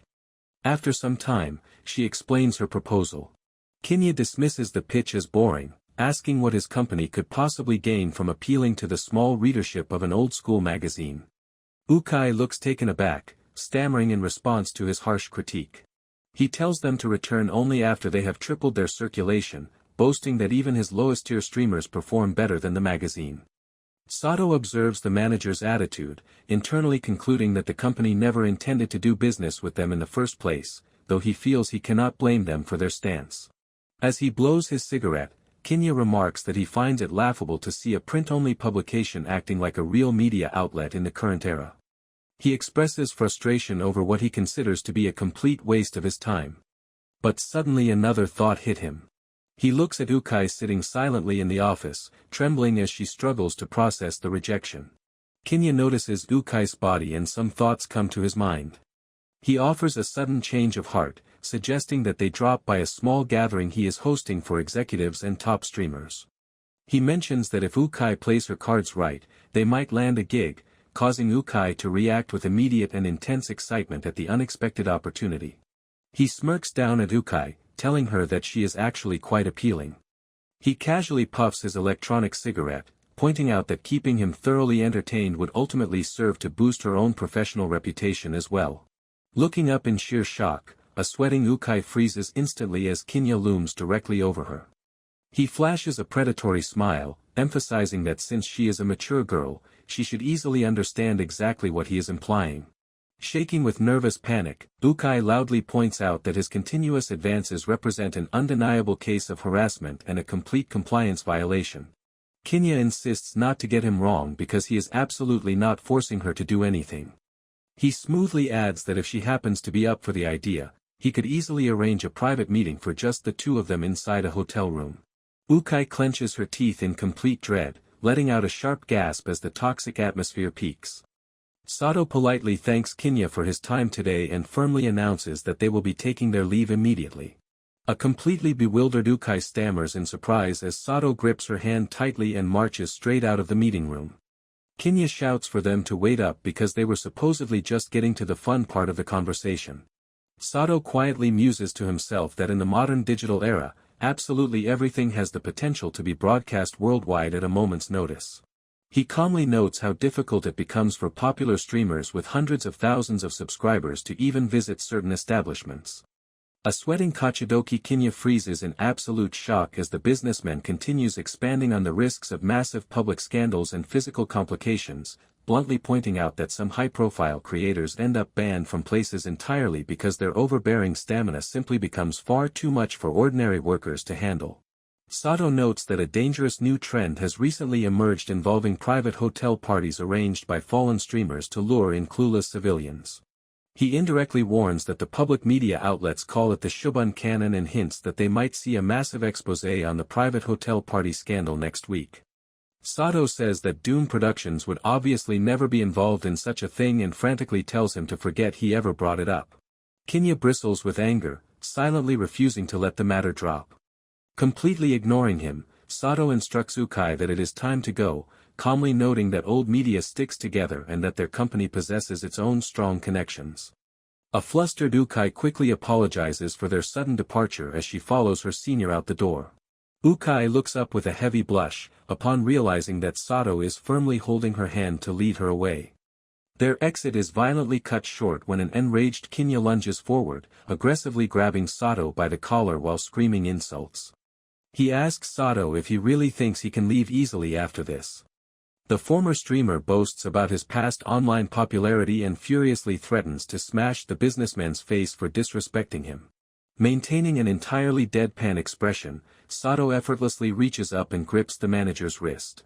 With a crushing squeeze, he forcefully peels the attacker's hand off his collar, leaving a shocked and sweating Kinya crying out. He doubles over and drops heavily to his knees while clutching his throbbing hand in absolute agony. Sato internally reflects on how pathetically weak the manager felt and concludes that there was no way that display represented the man's full strength. As the defeated manager grimacks through the pain, Sato declares that their corporate negotiations are officially over. He calmly restates that they will be taking their leave as he continues walking down the corridor. Once outside the towering headquarters, a deeply relieved Ukai bows repeatedly to her coworker, expressing her immense gratitude and telling him that he truly saved them from a horrific situation. Sato politely tells her not to mention it, though he smoothly adds the grim reality that their business deal is completely dead. Sato and Ukai find themselves completely consumed by a terrifying shared imagination of what their boss will do to them. In their minds, a monstrous, raging image of Miss Boss aggressively screams to bring something back instead of returning with a completely dead deal. Facing this grim mental vision, Sato gloomily notes that it is officially time to brace themselves for a serious scolding from upstairs, a stressful reality that a sweating Ukai can only helplessly accept. Our guy considers how the sudden expulsion of the Dungeon Lover creator group has left a massive, problematic gap in the layout of their upcoming magazine issue. He counts this as reason number one for his stress. The two co-workers make their way through a bustling public plaza surrounded by everyday commuters. Sato looks out over the crowd, silently wondering what their next course of action should be. High above inside the quiet lounge of the agency, Kinya stands by the glass windows and glares down intensely at his heavily bruised, trembling hand. The individual in the white suit whistles casually as he approaches, asking Kinya what is going on. Before he can even finish his thought about seeing something outside, Kinya suddenly lashes out with a brutal punch. The victim cries out in intense pain as a trail of dark blood splatters onto the floor alongside a broken tooth that rolls quietly across the tiles. Kinya calmly licks the blood from his finger, darkly reassuring himself that he is undeniably strong. He looms directly over his battered teammate, who is now left with a severely bruised nose and a bleeding mouth. Kinya demands to know if his partner understands the reality of his strength, asking if the trembling man is truly not scared of him. Terrified and coughing up blood, the injured ally can only offer a weak agreement. Kinya stares down at his groveling teammate, casually observing his broken front teeth and noting that he will simply heal them later. Without giving the man a chance to recover, Kinya violently grabs him by the hair and forcefully slams his head straight down, brutally declaring that the man needs to shut up and act as his personal punching bag for now. From high above inside the office lounge, Kinya watches silently through the window. High above inside the building corridor, a vengeful Kinya watches them walk away through the window. While violently smashing his teammate's face straight into the glass panel with a loud crash, Kinya glares down at his new target and darkly repeats to himself that it is Sato from Adventurer's Bookstore. He presses his smartphone against his ear. He barks a venomous threat, declaring that the plain old bookstore guy is as good as dead and promising to make him deeply regret ever crossing paths with him. As they navigate the busy streets filled with pedestrians, Bukai ponders whether the rumors regarding Sato's autumn canon are actually true. Sato shifts his gaze sideways and calmly explains that it is merely an industry rumor without enough solid backing to write a formal article. Hearing this, Bukai looks up, questioning if it is truly false. Sato contemplates the reality behind the rumors and internally notes with absolute certainty that the culprit is definitely doing it. Sato delves into the darker side of the industry, highlighting the exploitation of streamers and passionate fans who desperately seek a collaboration with Doom Productions. It exposes the grim pattern involving female employees who arrive for standard business meetings, confirming the disturbing truth behind the rumors that he sweet-talks them and systematically sleeps with every single one. Walking down the street, our guy adjusts his glasses with a heavy sigh, internally wondering if their primary corporate mission is to secure business deals or to expose the industry's dirty secrets. Breaking into a sudden, deep blush, Bukai halts her steps and nervously calls out to Sato. After he responds, Bukai asks if he happens to be free tonight. She fields an invitation to grab a drink, framing it as a sincere token of thanks for his heroic intervention earlier. She internally celebrates the monumental fact that she actually succeeded in asking Sato out for a drink. Sato glances down at his smartphone screen, which shows the time approaching 1800 hours, and gently tells Bukai not to worry about the situation because it is absolutely nothing. He firmly asserts that protecting his co-workers is merely a standard part of his job, reassuring her that there is absolutely no need for her to feel indebted to him. Despite his humble deflection, a sweating Bukai insists that she would still feel terribly guilty if she did not offer something back in return. He clarifies that he actually has concrete dinner plans scheduled for tonight. Bukai instantly breaks into a cold sweat as her mind races with wild possibilities, frantically wondering if he is referring to a romantic date or perhaps even a formal marriage interview. Seeing her intense overreaction, Sato quickly delivers a deadpan dismissal, firmly assuring her that his evening plans are absolutely nothing like that. Sato explains that his sister and his niece begged him to take them out for dinner. Bukai thoughtfully remarks that Sato would make a great dad someday. Sato chuckles in response, lightly joking that it is highly unlikely he will ever get the chance. Meanwhile, back at the office desk, Miss Boss is looking like she is about to snap, while Sato stands nearby admitting that he failed, and a downcast Bukai bows slightly to offer her sincere apology. Sato notes that since he is having dinner with his family, he needs to get going immediately. Miss Boss laments that she cannot believe he is just casually saying that right now. Walking away through the crowded train station, carrying his briefcase, Sato makes his way through the bustling terminal, internally noting that it is already late and wondering exactly where the designated restaurant is located. A text interface displays an incoming digital message from Hikari, confirming that her mother is coming along as well and providing a web link to the restaurant's address. The message details a classic beer hall establishment, which Sato internally notes is completely his style while commending his sister for a job well done. Our guy stands amidst a massive crowd of commuters waiting on the train platform, wiping a bead of sweat from his face as a train pulls up beside them. He observes that the weather is incredibly humid today, but contentedly reflects that the intense heat will only serve to make the cold beer taste even better. Large frothy mugs of beer clink together in a celebratory toast, marking a generous gathering in Ginza funded by Sato's sister. Sato internally ponders if a bustling beer hall is truly the best location given that Hikari is present, though he quickly reminds himself that his sister thoroughly enjoys her drinks as well. With a look of pure anticipation, Sato swallows hard and decides that tonight he is going all in with a king-sized beer, just as a sudden call rings out to grab his attention. A hand abruptly grabs Sato by the shoulder. A young woman wearing glasses turns her head slightly toward Sato. An aggressive man aggressively shoves his smartphone forward to display a recording, loudly branding Sato a pervy-looking guy and declaring that he caught the entire incident on video. An informational graphic identifies the confrontational creator as Chicken Buster Mamoru, an online personality boasting 38,000 subscribers. Mamoru firmly points an accusing finger while loudly claiming that Sato was actively groping the woman just moments ago. He aggressively demands that they head straight to the police station because there is absolutely no talking his way out of this accusation, prompting a thoroughly blindsided Sato to question the sudden confrontation in disbelief. Our guy firmly counters the allegation by explaining that the accusation must be a complete mistake. He directly points out the obvious reality that, as anyone can clearly see, both of his hands are currently entirely full holding onto his briefcase and the overhead strap. Mamoru aggressively points his finger forward while shouting loudly to make his point.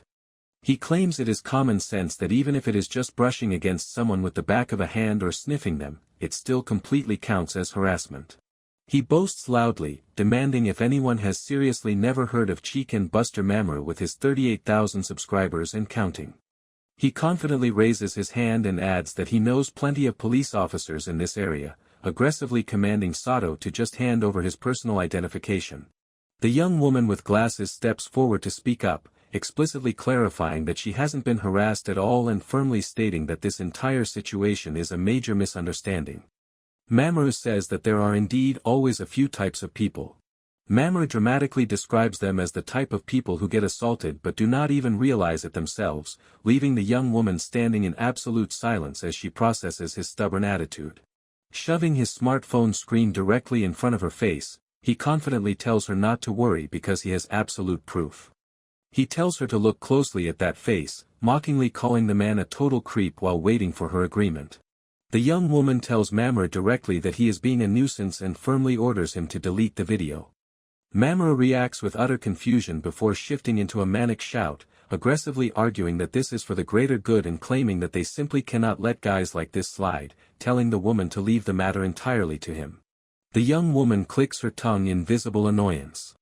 Meanwhile, a sweating Sato lets out a heavy sigh, pulling out his smartphone to type out an update confirming that he got held up by some unexpected trouble and will consequently be late for his dinner plans. Mamoru catches sight of the device and aggressively points his finger, loudly demanding to know who the hell Sato is texting. He barks out a warning for the businessman not to try any funny business, calling him an absolute perv. Sato instructs him to keep his voice down because he is the one who is actively scaring the women inside the train. Sato gently shifts his attention toward the young woman standing nearby, politely asking if he could borrow a brief moment of her time. She offers a quick nod of confirmation in return. He offers a polite apology for the sudden trouble and asks the young woman if she would be willing to step off the train with him at the next station to talk directly with the station staff. He explains that he absolutely did not harass anyone, calmly adding that he would really appreciate it if she could formally confirm the truth of the situation to clear the misunderstanding. The young woman offers a firm nod of agreement, stating that they should absolutely clear this matter up properly. Witnessing her sudden compliance, Mamoru clicks his tongue.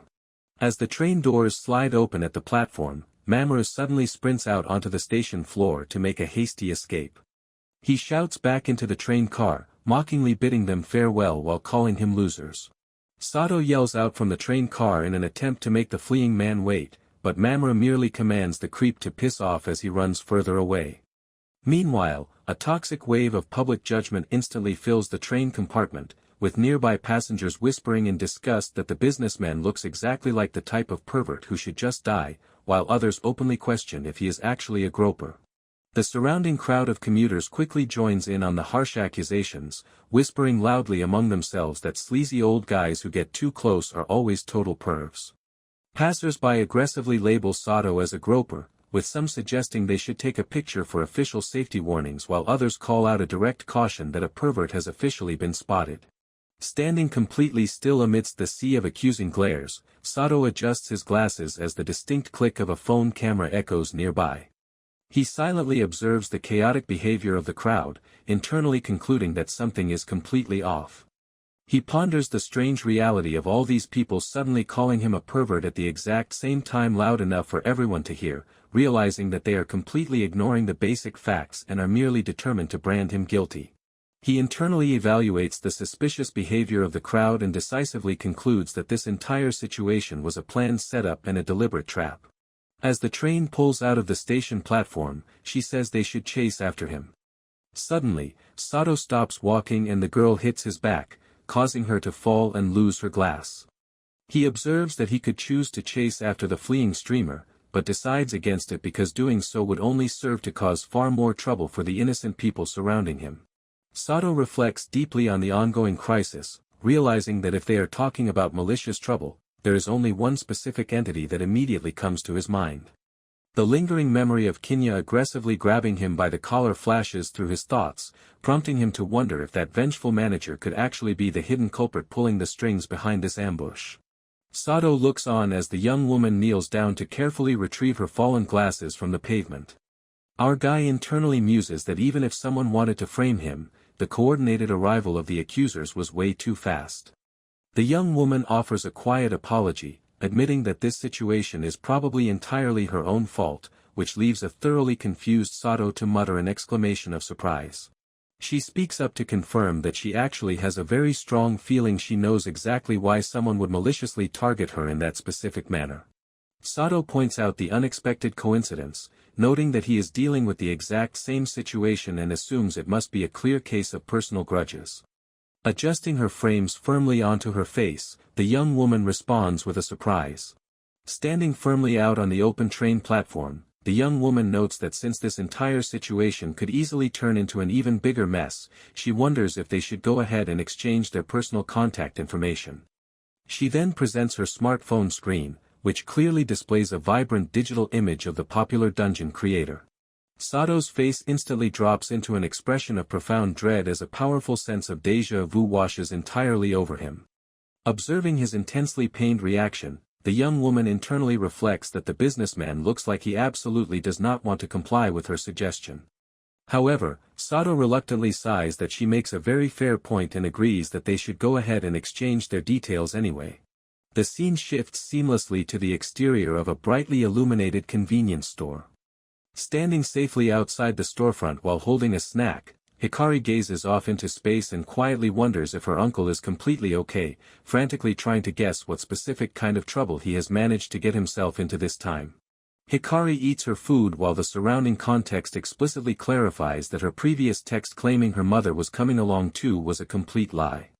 Observing her striking appearance from a short distance away, a pair of nearby young men notes how incredibly cute she is. She clutches her phone tightly in her hand. She proudly celebrates to herself that tonight she is going to be the one who officially treats her uncle.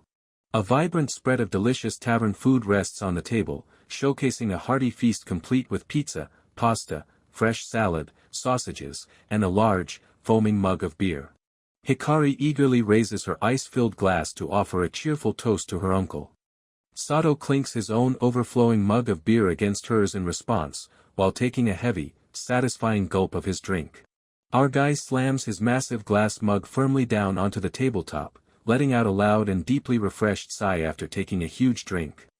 Hikari asks him if it tastes good, prompting a thoroughly satisfied Sato to confirm that it is absolutely great. Hikari happily encourages her uncle, noting that he has been looking incredibly stressed out lately and telling him to just drink as much as he likes tonight.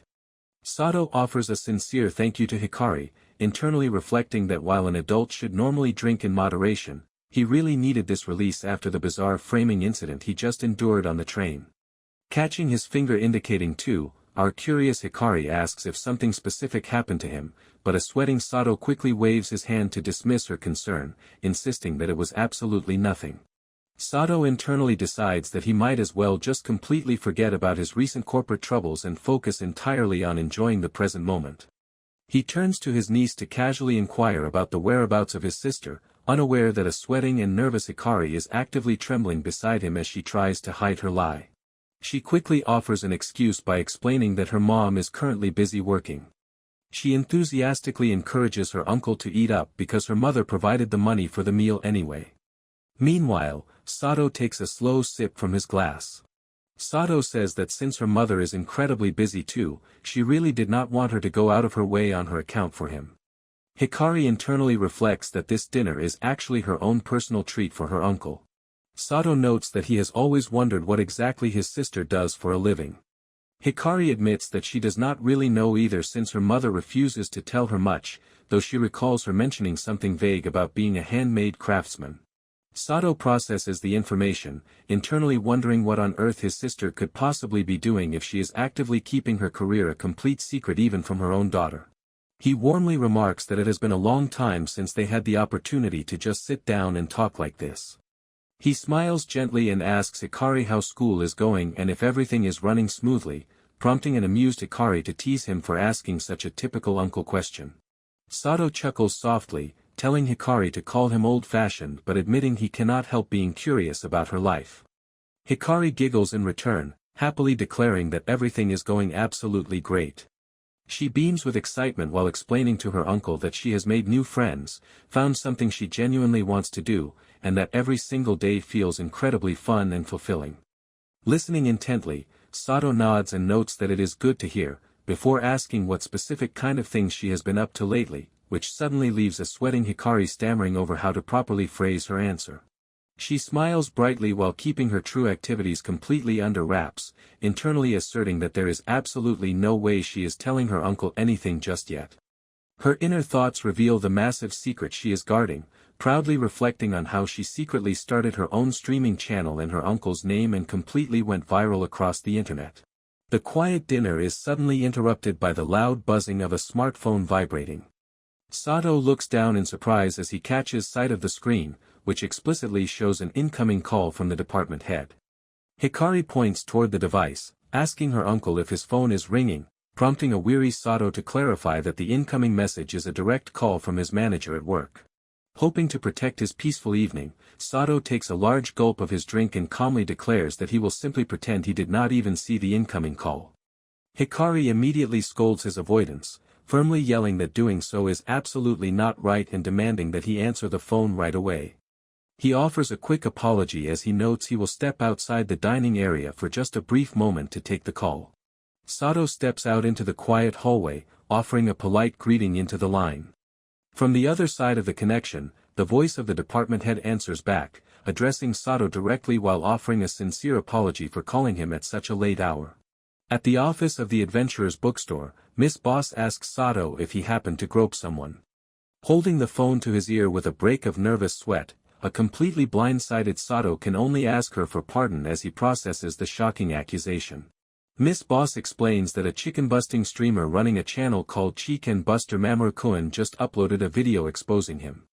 Sitting at her desk with Ukai hovering nervously right beside her, Miss Boss calmly notes that most of the streamer's videos barely even count as real evidence, but the situation remains highly problematic. Sato confirms that there was indeed a tense incident on the train, but notes that it happened less than an hour ago. Miss Boss stresses that the response was way too fast, given that Sato's face in the footage is blurred and there is absolutely no personal information included that could identify his specific workplace. She explains that despite the video not even going viral yet, people have already figured out his true identity and started actively spreading it. She adds that the online comments are even specifically mentioning the bookstore's name, leaving a deeply stunned Sato to utter an exclamation of pure disbelief into the phone. Miss Boss listens quietly, adding that their company's social media even got a direct message demanding to know what they are going to do about the situation. Sato sighs over the phone, explaining that it looks like he walked straight into a trap and offering an apology for the trouble this has caused. She directly asks him who the hell he managed to piss off, explicitly stating she knows he is absolutely not the type of person to grope people. Surprised by her unwavering support, Sato asks if she truly believes him. Miss Boss offers a sharp smirk through the phone, explaining that his survival instincts are way stronger than his drive and confidently noting he would never take such a stupid risk. Sato lets out a relieved smile, thinking to himself that his manager knows him all too well. He then shifts his tone, prepared to explain that he actually has a specific lead on the situation. After listening to the whole story from Sato, Miss Boss notes that she understands and this whole setup is far too elaborate for some small-time streamer. Sato agrees that it is only speculation for now, but someone is definitely pulling the strings from behind the scenes, firmly adding that there is only one specific person who comes to mind. He points the blame directly at the manager of Doom Productions, identifying the culprit behind the elaborate trap as Kanaya Katsudoki, also known as Kinya. Miss Boss grows increasingly furious over the phone, venting her absolute disgust at the industry's largest agency pulling such a sleazy casting couch stunt. Her anger boils over as she rails against them for retaliating with completely false allegations just because their unprofessional offer was flatly rejected. She continues her heated rant, calling them unbelievable idiots and loudly questioning what on earth they could possibly be thinking because no true professional would ever act this way. Sato calmly replies that he completely shares her feelings, but points out that they currently lack any solid proof, suggesting that they should focus entirely on how to properly handle the immediate crisis first. Miss Boss acknowledges his reasoning but passionately counters that he should be way angrier about this entire situation. Calming down slightly, Miss Boss says they will all meet tomorrow morning to finalize their official response, firmly warning Sato not to be late.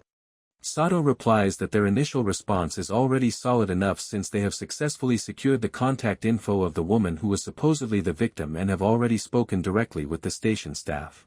Sato stands on the street facing the city lights while talking on his phone, asking if there will be any consequences for him as far as the company is concerned.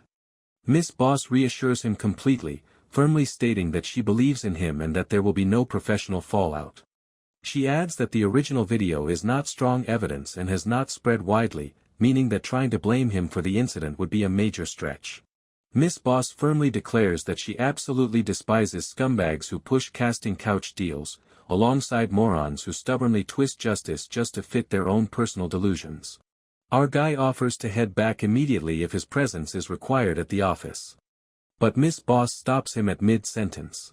Miss Boss smiles gently through the line, recalling that tonight was supposed to be a family dinner for him. She tells him to go ahead and have fun, offering a sincere apology for interrupting his night while Lukai looks on calmly from behind her chair. Miss Boss asks him if he understands her. He softly murmurs his agreement into the phone, offering a polite word of thanks to his boss before wrapping up the late-night call.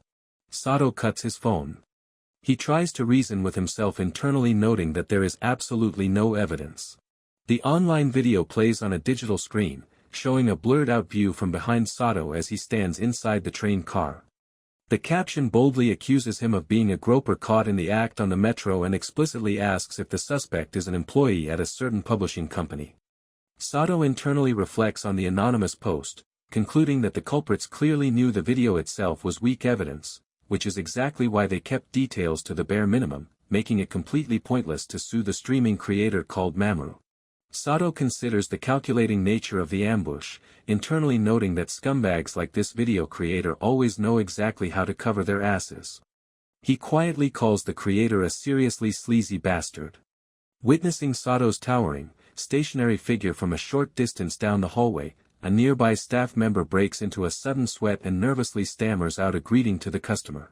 A terrifying, dark aura wraps completely around the furious Sato.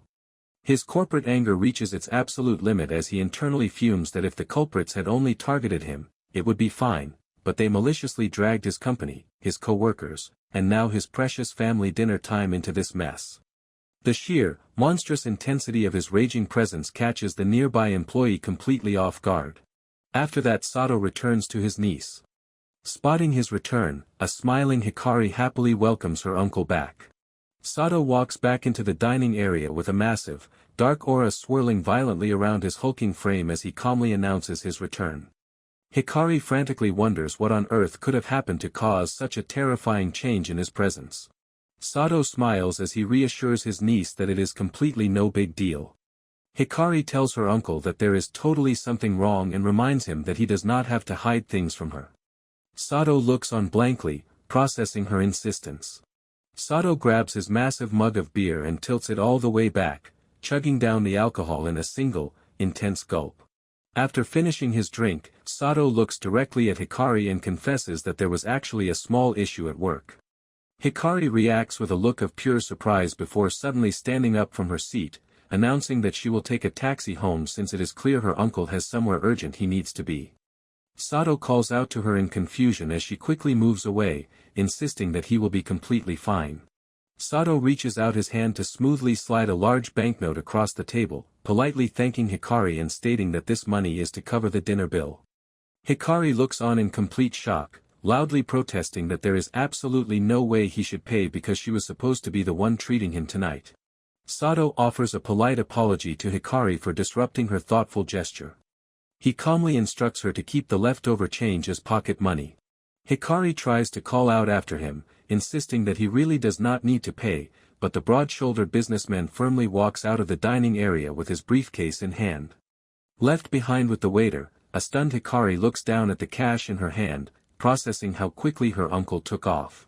An online dashboard reveals that the Shinjuku Bat channel has officially reached 85,000 subscribers. Below the milestone metric, a sudden emergency guerrilla notice pops up, teasing the massive digital audience with an announcement that a brand new dungeon raid stream is going live tonight. The video stream chat quickly fills with excited comments from fans who have been waiting for his return, wondering if they can watch it live and telling the Shinjuku Bat to completely crush it, while others wonder why he has not shared the exact start time. Seeing the enthusiastic response on her phone screen, a thrilled Hikari cheers in celebration before bringing the cash bill right up to her lips to give it a loving kiss. Looking out over the busy urban streets, Hikari internally reflects that while she does not fully understand what kind of corporate trouble is going on right now, her uncle is absolutely not getting away that easily. Sato arrives at the sports facility, stating clearly at the front counter that he will be staying for exactly 1 hour.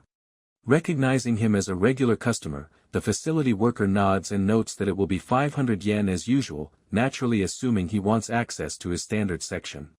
However, Sato breaks into a brief silence before flatly correcting him with a firm refusal, leaving the worker looking back at him with a confused expression. Sato's mind burns with frustration as he remembers the recent corporate injustices. He thinks bitterly of Kinya, the manager of Doom Productions forcing casting couch deals on vulnerable people. He remembers Mamoru, the so-called streamer framing innocent people for fake crimes on the train. Sato angrily characterizes them all as absolute bastards who choose to think with their desires instead of using their brains. Sato tightly grips the handle of his signature weapon, a sleek metal bat. He resolves to release all of his pent-up stress directly into the dungeon tonight, specifically choosing to take out his intense frustration inside the treacherous zone known as the Lust Palace. A dark, monstrous aura erupts around Sato as he prepares for a brutal battle. Standing with his back to the frame, his muscles tense with absolute focus as he grips his bat tightly, fully determined to purge the monsters of lust waiting for him ahead. The scene shifts to introduce the Incubus Palace, widely known as the worst dungeon crawling with raw desire. Sato kneels silently in front of a structure bearing a dangerous warning sign, isolated within a space that looks identical to the red light district of Shinjuku Kabukicho. There are rumors that this warped space was born when the old red light district and the dungeon merged together. During the initial dungeon disaster, this specific area was exceptionally chaotic, resulting in a tragic event where many people died. Demonic silhouettes fly through the air and monstrous creatures terrorize civilians, making this particular corner of the Kabukicho dungeon uniquely dangerous.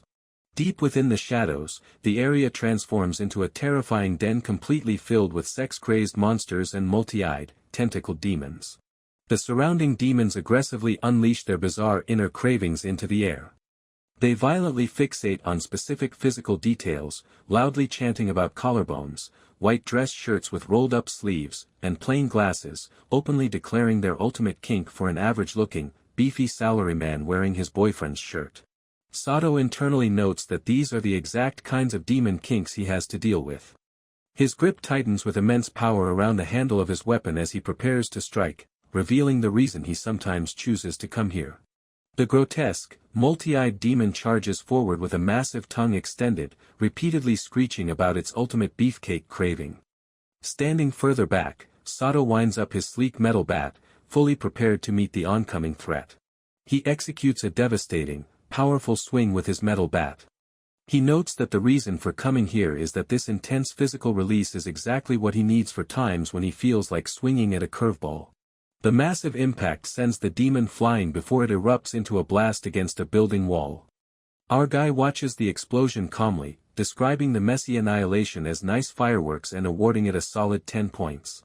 A refreshed Sato confidently reflects that blasting away sex-crazed scumbags like that feels absolutely incredible. Our salaryman firmly declares that he is taking out every single bit of stress piled up from his grueling salaryman life, including power harassment, sexual harassment, casting couch corporate deals, and false accusations, on every single monster standing before him. An on-screen digital profile reveals that the target is a rank A demon of kinks, a highly dangerous entity with weak telepathy that allows it to transform into whatever specific kink its target despises most. Hikari internally recognizes that she cannot cancel her stealth in this area, noting that the monsters here in the Shinjuku Incubus Palace are mainly demons who reduce physical damage by over half and possess high magic resistance, making the situation way too dangerous. A demon looms directly over the hidden Hikari, creating an absolute rule that anyone who loses to these creatures will be completely destroyed regardless of being male or female. Realizing the danger, Hikari panics internally just as Sato suddenly storms into the area, unleashing his furious rage against the scumbags who engage in groping on a packed train. He violently swings his weapon forward, demanding that the perverts get blasted out of existence. The brutal impact completely shatters the face of the massive demon. Reflecting on the terrifying explosion, a relieved Hikari admits that the sudden outburst deeply scared her, but she confidently reassures her live audience that there is absolutely no need to worry when it comes to her uncle. Meanwhile, the stream's chat dashboard rapidly updates with viewer comments laughing at how incredibly pissed off the streamer looks, with fans agreeing that riding trains sucks right now and wondering if something bad happened to him. She reflects on how her uncle is so incredibly strong that simply knowing he will definitely not die makes everyone feel completely safe. Sato's echoing battle cry fills the area, fiercely demanding the absolute destruction of casting couch dirtbag scum who choose to keep their brains in their pants. Hikari watches the live data feeds in amazement, as her online chat suddenly explodes with massive financial super chats from fans, who note how incredibly satisfying the destruction feels, and request that someone buy him something tasty. Sato looks down at the splattered, ruined remains of the defeated monsters. Meanwhile, Hikari gleefully expresses her deepest gratitude to her new loyal fans for the financial donations, proudly noting that her streaming channel has finally secured monetization and ads are officially running starting with this exact broadcast. She breaks into a bright, happy blush as she clutches her smartphone tightly to her chest. She loses herself in a joyful daydream where she imagines hitting it big, happily giving all of her streaming earnings to her uncle so that he can finally quit his stressful salaryman job. She loses herself in a joyful daydream where she imagines hitting it big, happily giving all of her streaming earnings to her uncle so that he simply streams with her forever. Sato suddenly breaks out of his thoughts and looks upward to see a weapon coming toward him. An unexpected aerial explosion shatters the quiet dungeon atmosphere with a sudden crash. He freezes in complete shock as a sleek, powerful spear suddenly drops from the sky and violently stabs straight into the center of the concrete pavement. A colossal kinetic explosion erupts violently outward from the impact zone, blasting massive chunks of stone and debris high into the air. Sato breaks into a sprint, tightly holding his weapon as he glares ahead through his glasses. Hikari stares down at her phone screen in absolute panic, watching and notice that the live stream has been interrupted and asking the audience to wait a moment. Her online chat dashboard floods with worried comments from fans asking why it cut out, guessing the drone got wrecked, and frantically asking for a recovery, leaving a sweating Hikari to desperately wonder if her uncle has noticed. The mysterious spear remains firmly embedded in the shattered concrete ground. Sato looks on in absolute bewilderment as the embedded spear suddenly vanishes from the crater in an instant. In the blink of an eye, the weapon reappears firmly inside the grasp of a mysterious young woman wearing an ornate combat outfit, who catches it with ease. The female warrior charges forward like a flash of lightning, slicing straight through the smoke as she descends upon her target. The woman delivers a fierce, sweeping strike with her large spear, unleashing a powerful shockwave across the battlefield. Sato braces himself as he forcefully locks weapons with the mysterious attacker, holding his ground. He commands her to wait. The female warrior freezes in sudden realization. Realizing that she is facing a human rather than a dungeon monster, the young woman instantly pulls back her spear and drops into a deep, polite bow. Shaking with embarrassment, she offers her sincere apologies, explaining that she is incredibly sorry for her sudden, reckless attack. Sato advises the young woman to be much more careful since the area is highly dangerous. Deeply embarrassed, she looks down softly and explains that she truly did not mean to cause trouble, as she honestly thought no one else was around this part of the dungeon. Meanwhile, Hikari carefully observes them from the shadows, breathing a sigh of relief as her SSS rank stealth skill keeps her completely hidden from view.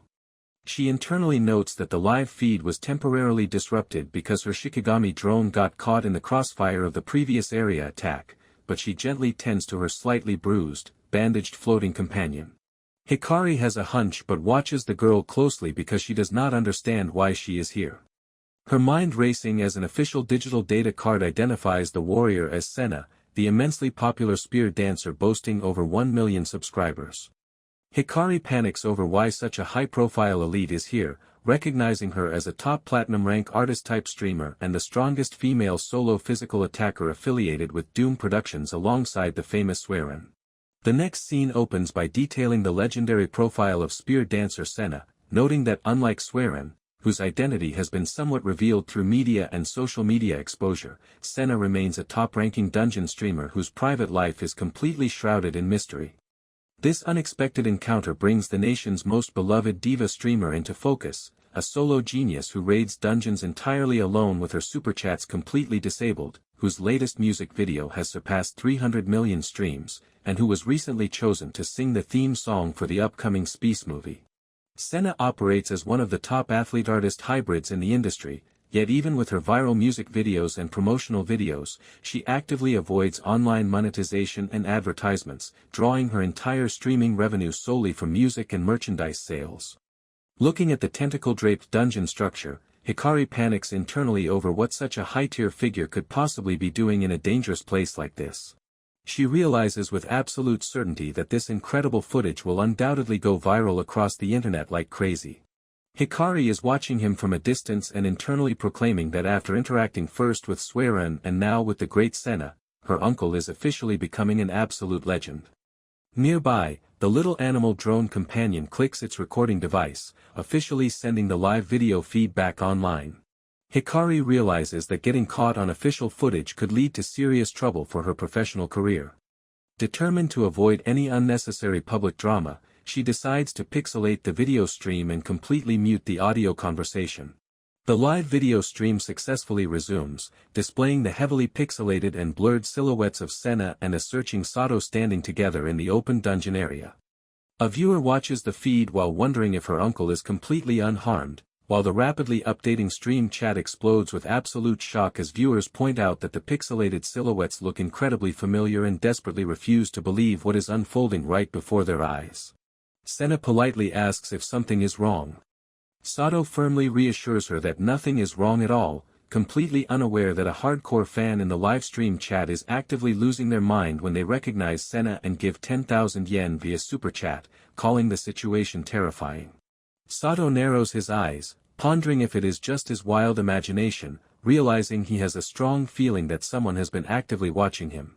Senna looks on with a nervous expression, apologetically explaining that her eyesight is actually not very great and admitting that she fully mistook him for a dungeon monster.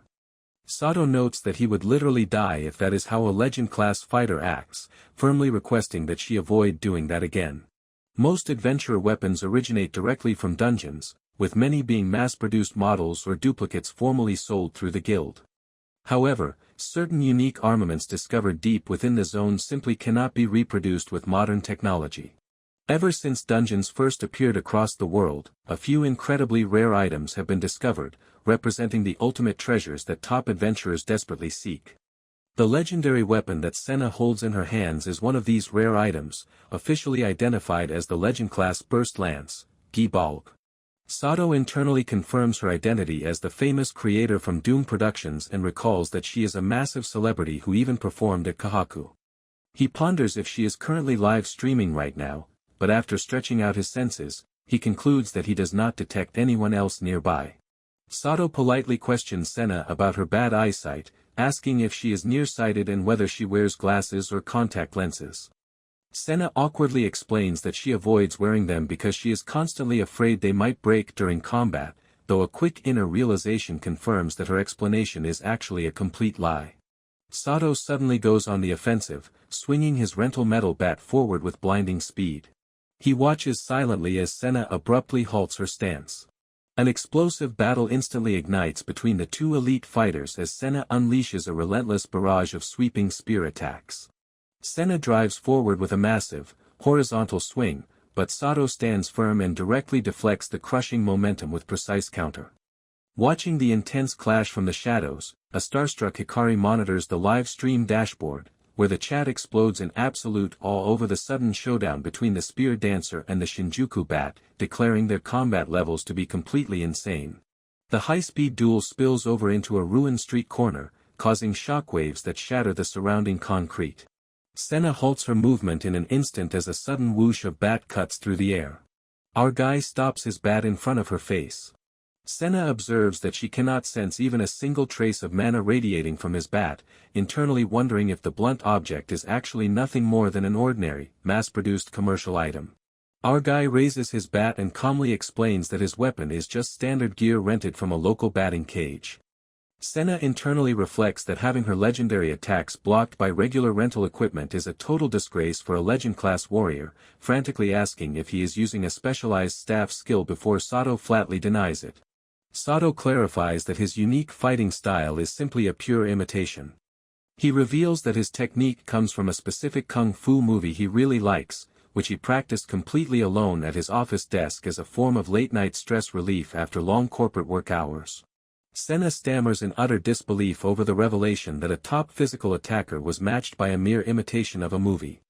Sato calmly continues his thought, noting that moves copied from movies and manga actually turn out to be surprisingly useful when fighting against dungeon monsters, while his sharp perception confirms that her earlier excuse about having bad eyesight was definitely a complete lie. Sato points out that Senna closed her eyes during their battle. He notes that because of this behavior, it is no wonder she cannot tell a friend from a foe. Senna silently considers if that blindness was the true reason behind his sudden defensive strike. Sato continues to explain that her opening move was also something she could not react to quickly without relying purely on vision. He admits he thought the matter might be personal, which is why he took the absolute risk of interfering. Senna looks on in mild disbelief, internally noting that he went completely out of his way just to point that out to her. Our guy acknowledges that while death is generally not a permanent issue for adventurers in these zones, people frequently assume life is cheap because they can always resurrect. Sato states firmly that despite the ability to resurrect, the actual act of dying is still completely terrifying. He says the heavy reality of dungeon raiding highlights that the fear of death never truly goes away. When a higher-ranked monster smashes a person down without showing a single shred of mercy, it brings another level of fear entirely.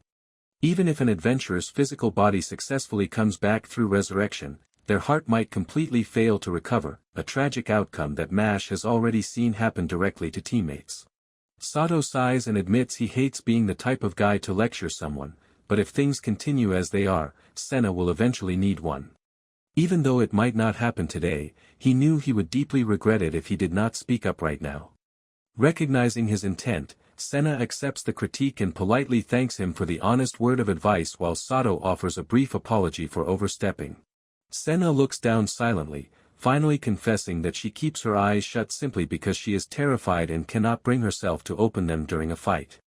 She begins to detail her unique main skill, officially known as Insightful Eye. Senna explains that her primary ability is an unclassified EX-level skill with no comparable match to properly measure its baseline rank. She describes how the activation causes her perspective to smoothly shift much higher, giving her a completely detached viewpoint that is identical to looking down at the environment in a third-person video game. She explains that the skill makes it feel as though time itself slows to a complete crawl while simultaneously providing a major boost to her physical reflexes and overall reaction speed. Sato observes that the ability sounds highly practical, assuming it must work incredibly well when countering darkness-type enemy skills. Senna responds to his assessment by confirming that the technique allows her to see right through absolutely any trick up to A rank without fail. Hikari squats low behind a stone wall, breathing a deep sigh of relief. She reflects on how incredibly close that encounter was, feeling profoundly grateful that she went unnoticed. Senna explains that she has possessed her unique skill for 18 years, dating back to when she was only 4 years old. Hearing this timeline, a stunned Sato instantly connects the dates in his mind, realizing in pure disbelief that she is referring to the tragic period of the Great Dungeon disaster. She looks down somberly as she remembers that specific day. She describes the sheer terror of being completely separated from her parents just as a massive swarm of hostile monsters came spilling out of the dungeon to launch an attack against the city.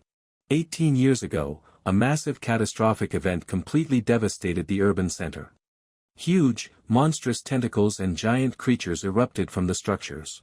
Amidst the ongoing chaos, a young Senna wearing a baseball cap runs for her life in absolute terror while a cruel monster lunges directly at her from behind. A brutal claw tears straight across the young girl's face, drawing blood. A furious voice breaks through the destruction, screaming out in absolute rage at a piece of garbage monster. A guy kneels in utter despair on the blood-stained pavement, surrounded by the aftermath of the brutal monster attack. Clutching the heavily injured young girl tightly against his chest, his face contorts with overwhelming grief and frustration. He bitterly curses his own helplessness, repeatedly demanding of himself what the hell he is doing and what the true purpose of gaining strength is if he cannot arrive in time to protect anyone. He tries to comfort the heavily bleeding child, gently telling her that everything is going to be okay. He swears that he will protect her no matter what. The memory fades back to the present as Senna wonders quietly about the current whereabouts of that brave man. She reflects deeply on her past, recalling him as the person who brought her safely to the shelter, fought fiercely to protect her while she was actively bleeding out from her eye injury, and continuously took down monsters just to secure healing potions for her sake. Sato inquires about the fate of Senna's parents.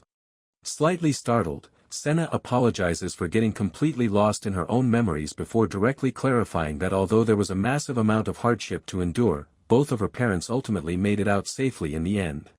Sato quietly notes that he is incredibly glad to hear that. Senna casually turns the question back toward Sato, asking if he also went through a similar experience during that period. Sato confirms that he went through some truly awful events back then. He bitterly thinks that he could not save anyone and merely managed to survive. Sato continues to reflect heavily on his past failures, remembering that specific child standing outside a building next to a medical staff member with bandages wrapped completely over her injured eyes. He laments that he did not find out the emergency shelter had been completely overrun until it was already way too late, leaving him feeling utterly powerless because he could not even save a single child. Senna looks directly at him and declares that regardless of everything that happened, she is just deeply glad he is alive, which leaves a stunned Sato staring back at her in silence. Senna explains that after successfully reuniting with her parents, she got completely separated from her savior in the ensuing chaos of the shelter. While Hikari quietly monitors the streaming setup from her hidden position nearby, Senna confesses that she ultimately chose to become a professional adventurer for the sole purpose of finding that man again just to say a proper thank you. She reveals that she figured if she became famous across the land, the specific person who saved her life that day might eventually notice her and reach out to reconnect. Sato acknowledges her explanation with a quiet nod of understanding. Senna confesses that she has been completely terrified of monsters ever since that day. She admits that she still cannot bring herself to open her eyes when she fights, which prevents her from working effectively in a team, though she manages to get by entirely on her own. Senna points out that despite her flaws, Sato managed to notice her unique skill right away. Sato calmly explains that he can perform a similar perception feat and merely had a strong feeling about it, leaving a stunned Senna to wonder if he relies purely on raw instinct. Turning away to lift his metal bat, Sato softly adds that it might be nosy of him, but he urges her not to waste the precious life she was able to keep. He points out that if something terrible were to happen to her, the person who saved her all those years ago would be completely heartbroken too.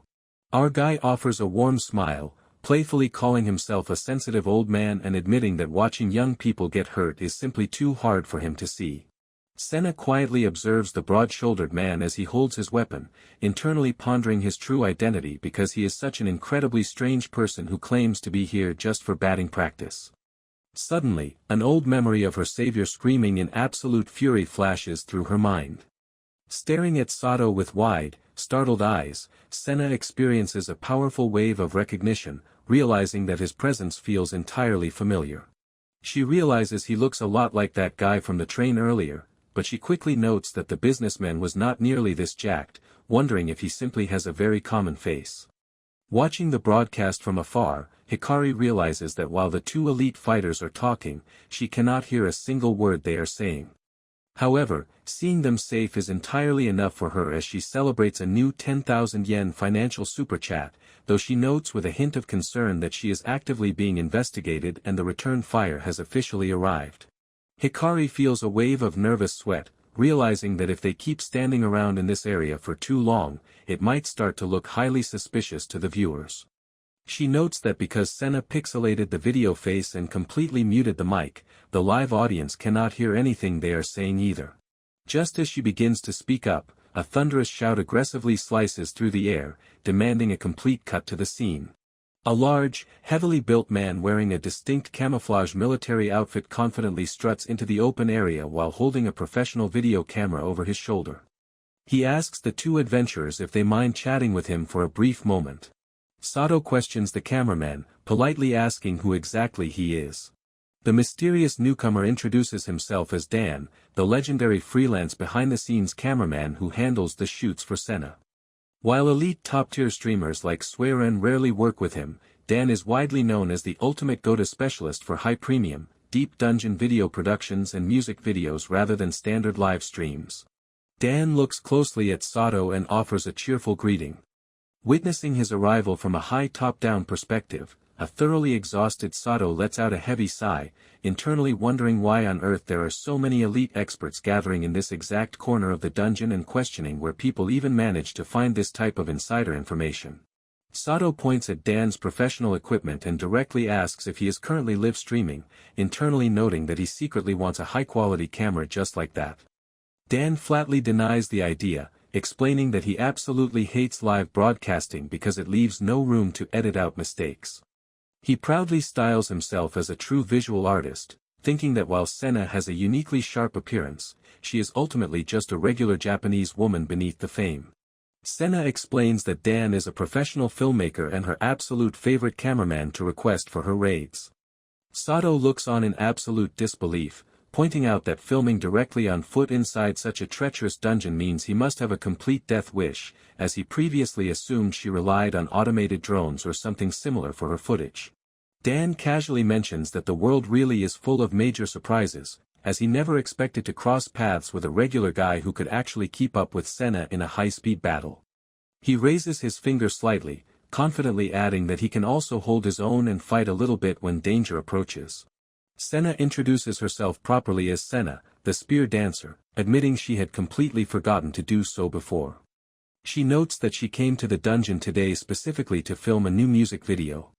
Meanwhile, Sato's brief language argument pops up about the phrase keep up with, prompting Dan to quickly plead not to turn the current conversation into a grammar lesson. Dan firmly states that it is a debut pair performance set to launch very soon. Sato looks on with a sweat drop, thinking it is impressive if there is actually a rookie on her level, though Dan completely rejects the idea, noting that there is absolutely no such rookie. Dan grows furious as he leans close to Sato, venting that those company executives do not know a single thing. He passionately points out the harsh reality of the industry, adding that if a freelancer like him speaks back to them, they will simply blacklist him on the spot. Senna speaks up to support her cameraman, noting that being blacklisted would be a massive problem since there is absolutely no one else with his specific skill level. Dan offers his thanks to Senna, but firmly advises her that she really needs to fix her extreme shyness. Dan concludes his point by explaining that he simply sucked it up and said yes anyway because that is exactly how this business works. He screams in absolute fury, as he vents about how that crappy rookie could not even make it to the Incubus Palace. Listening to his explosive outburst, Sato internally notes that failing to even reach the area is honestly just completely disqualifying. Dan continues to vent that corporate executives with absolutely no field experience always force the worst possible jobs on them, remarking that it happens all the time.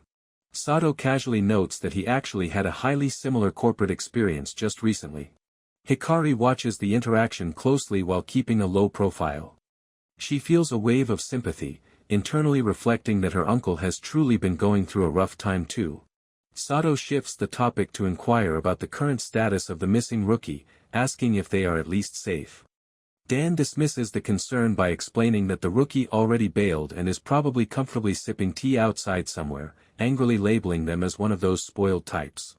Following the explanation, Dan shifts his tone to announce that he has a major favor to ask of the businessman. He clasps his hands together in a desperate plea, asking Sato if he could possibly step in and be featured in the promotional video instead. He explains with deep passion that with someone of Sato's caliber by their side, he would be fully capable of shooting the absolute perfect video. Dan observes Sato's expression and instantly notices that the businessman's face screams an absolute refusal. Sato directly confirms this reaction, bluntly stating that he is turning down the request simply because he has absolutely no desire to participate. Dan quickly adjusts his approach, admitting with a calm smile that his previous request was far too sudden and apologizing for his bluntness. He flips a small card between his fingers and proposes making a formal, official business offer instead. Meanwhile, the live broadcast dashboard lights up with continuous fan activity, showing financial super chats from viewers who are eager to see if they can catch a glimpse of the businessman looking annoyed or see his face twitch. He attempts to sweeten the deal by promising that Sato will receive full, official credit for the performance. He adds that if financial compensation is the issue, he can arrange for Doom Productions to handle the transaction directly. Sato completely shuts down the pitch by clarifying that his refusal has nothing to do with money and that he simply detests being in the public spotlight. Meanwhile, an on-screen comment reveals an eager viewer dying to know exactly what the hidden businessman's face looks like right now. Dan refuses to back down and offers an alternative, proposing a compromise where they hide his identity by entirely replacing his appearance with a CG avatar so there is no face and no name attached to the project. He promises to keep Sato's true identity completely hidden from the agency and even pay for the work directly out of his own pocket. Sato says that Dan is putting a monumental amount of effort into someone who is completely outside their agency. He raises his hand with passion, declaring that he is head over heels for Sato's style and would willingly spend his entire budget just to shoot a collaborative video between Senna and him. He stresses that this extreme dedication is exactly the kind of resolve he possesses as a true filmmaker. Senna looks at the businessman and speaks up, stating that if it is not too much trouble, she would like to ask him to join the project as well. A sweating and thoroughly surprised Sato looks down at her, wondering if she is seriously making the same request. She explains that if she can perform alongside someone as skilled as Sato, she will finally be able to go completely all out during the shoot. Senna reflects on her audience, noting that with the previous rookie candidate, she would have been forced to hold back her true abilities. She emphasizes that for the sake of all the people waiting for her video, she refuses to compromise on this job. She looks ahead with absolute determination, declaring that she wants to give her fans the absolute best performance she has got. Senna begging the strong businessman to please agree to help them. Sato pauses to glance at his wrist, checking his watch with a serious look. He tightly grips his weapon and directly points out that this bat is actually just a rental item. He mentions that his batting cage gear only costs 500 yen an hour, and he currently has less than 30 minutes left on his rental time. Feeling guilty for creating this delay, a polite Senna offers a soft apology for holding him up for so long. Sato declares that she will completely clear this entire dungeon in the next 25 minutes to match his schedule. He firmly states that he does not need any payment for his time. He calmly walks forward, adding that if they simply want to follow behind him and film the raid, it is entirely their choice, prompting a thrilled and energetic agreement from Senna. Dan aggressively accepts the challenge, shouting out with pure excitement that they can absolutely leave the matter entirely to him. He launches a high-tech equipment package into the air, calling it Albacore. The device instantly deploys a drone swarm across the area, activating automatic defense routines, playing background music, and enabling high-quality live visual capture for the upcoming shoot. With the drones successfully deployed, Dan commands the music to start so they can officially begin. As dynamic melodies echo through the corrupted building corridors, Sato and Senna sprint ahead side by side. Sato smiles warmly and notes that it is a very nice song, asking if it is her new track, which prompts an energetic confirmation from a thankful Senna. Sato internally reflects that the echoing background music is actually kind of hypnotic. He notices a sudden surge of physical power coursing directly through his muscles, leaving him to wonder if the unique track provides an active status buff effect as well while grotesque monsters roar loudly in the path ahead. He executes a massive, sweeping swing with his weapon, creating a devastating shockwave that sends a swarm of charging monsters flying through the air. Sato declares that the crushing smash is exactly the perfect sound he wanted. Senna laughs nervously, amazed by the unreal power she just witnessed. She turns to Sato and seeks confirmation, asking if she can truly go completely all out as well. Looking at her determined face, Sato responds with absolute certainty that she can do exactly that. She confidently raises her weapon toward a glowing orb in the sky and declares that it is time to go. Senna unleashes a massive elemental spell known as Shattering Emerald Wall, summoning a heavy downpour of razor-sharp crystal shards that ruthlessly crush and slice through the surrounding horde of dungeon monsters. While weaving through multiple attacking demons, Sato falls into deep internal reflection, lamenting how embarrassing and absolutely pathetic it is for an old man to try to look cool simply because a pretty girl asked him to perform a duet. Sato continues his internal thoughts, thinking to himself that while his current behavior is completely pathetic, still he simply could not find it in his heart to turn down her sincere request. Sato catches Senna in a dynamic, mid-air spin as she leaps smoothly through the battlefield with her legendary spear. Looking at Senna's passionate, smiling face, Sato internally concludes that people who take genuine pride in their work shine far too brightly, and he simply cannot bring himself to ignore that level of dedication. Sato reflects that he simply cannot hate a person who shows that level of genuine dedication. High above the battlefield, Senna activates her magical powers, unleashing a downpour of crystal projectiles known as the Shattering Emerald Wall. Hikari watches her screen in absolute awe as the live streaming chat room completely blows up with excitement over her uncle's incredible performance. Eager viewers flood the screen with messages praising him for clearing Wave 3 in exactly 13 minutes and pointing out how much faster it is compared to past historic attempts.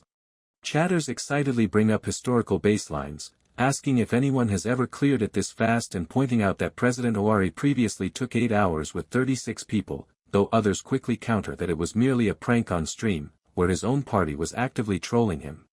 Observing the massive wave of comments alongside a fresh 10,000 yen super chat donation, a thrilled Hikari joyfully celebrates that the chat is flying and the stream has officially turned into a full-blown festival, just as a sudden flash erupts from the corridor ahead. A massive, horned, and winged demonic dragon materializes. An official informational graphic identifies the terrifying, towering threat as an SSS-class boss monster known as the Demon of the Dragon Chariot. Sato and Senna stand together looking forward with serious expressions as the boss emerges. The massive boss of the Incubus Palace stands revealed as a terrifying, insatiable greed dragon. As the giant dragon drives the crushed truck through the center of the battlefield, the live stream chat floods with panicked viewer commentary, with people demanding to stop throwing in randomly huge bosses and asking who is balancing this or if it is Satan. The chat dashboard updates rapidly with comments calling it disgusting, questioning who even runs this game before others remind them that this isn't a game, and complaining about the addition of a poison swamp on the worst stage ever where a person cannot even get close without dying. Completely unfazed by the threat, Sato broadly marches ahead while declaring that he is going in, prompting an energetic shout of yes from Senna as she runs right behind him to join the assault. The immense dragon suddenly charges forward with terrifying speed. An observer panics over how ridiculously fast the monster is, noting that the rough footing sucks but the creature is completely unfazed. While they worry that absolutely no one can handle a threat this severe, a sudden realization brings reassurance that the businessman might actually be perfectly fine. With blinding speed, Sato launches himself straight into the air, executing a flawless swipe to get into position. With absolute confidence and composure, he firmly mounts the top of the giant dragon's head right between its massive horns as a person comments that he will be fine because he is uncle. Despite taking a direct hit to the head, the massive boss monster refuses to fall. The dragon growls in deep agony as it forces its heavily armored head back up off the floor, showing the live stream viewers that the battle is far from over. With her eyes closed in deep focus, she declares with absolute resolve that she will not allow it. Senna unleashes the Legend-class Burst Lansky Balk. The aggressive assault forces the giant dragon to unleash its final, desperate defense. The boss monster lets out a continuous, agonizing scream of absolute fury. The massive dragon unleashes a colossal torrent of fire upward. Watching the intense blast from afar, the live stream viewers panic as they notice the flames hit the old guy directly, wondering if the attack finally did it, while pointing out how bizarre it is to suddenly get the perspective from the monster's point of view. High above the battlefield, the recording drones continue to project melodic tunes into the area. Meanwhile, the active live stream viewers begin to notice a bizarre detail through the smoke, realizing that the businessmen's clothes do not look like dungeon-grade gear at all. From the shadows, an astonished Hikari watches in silence as the smoke begins to clear. Emerging completely unscathed, Sato glares forward behind.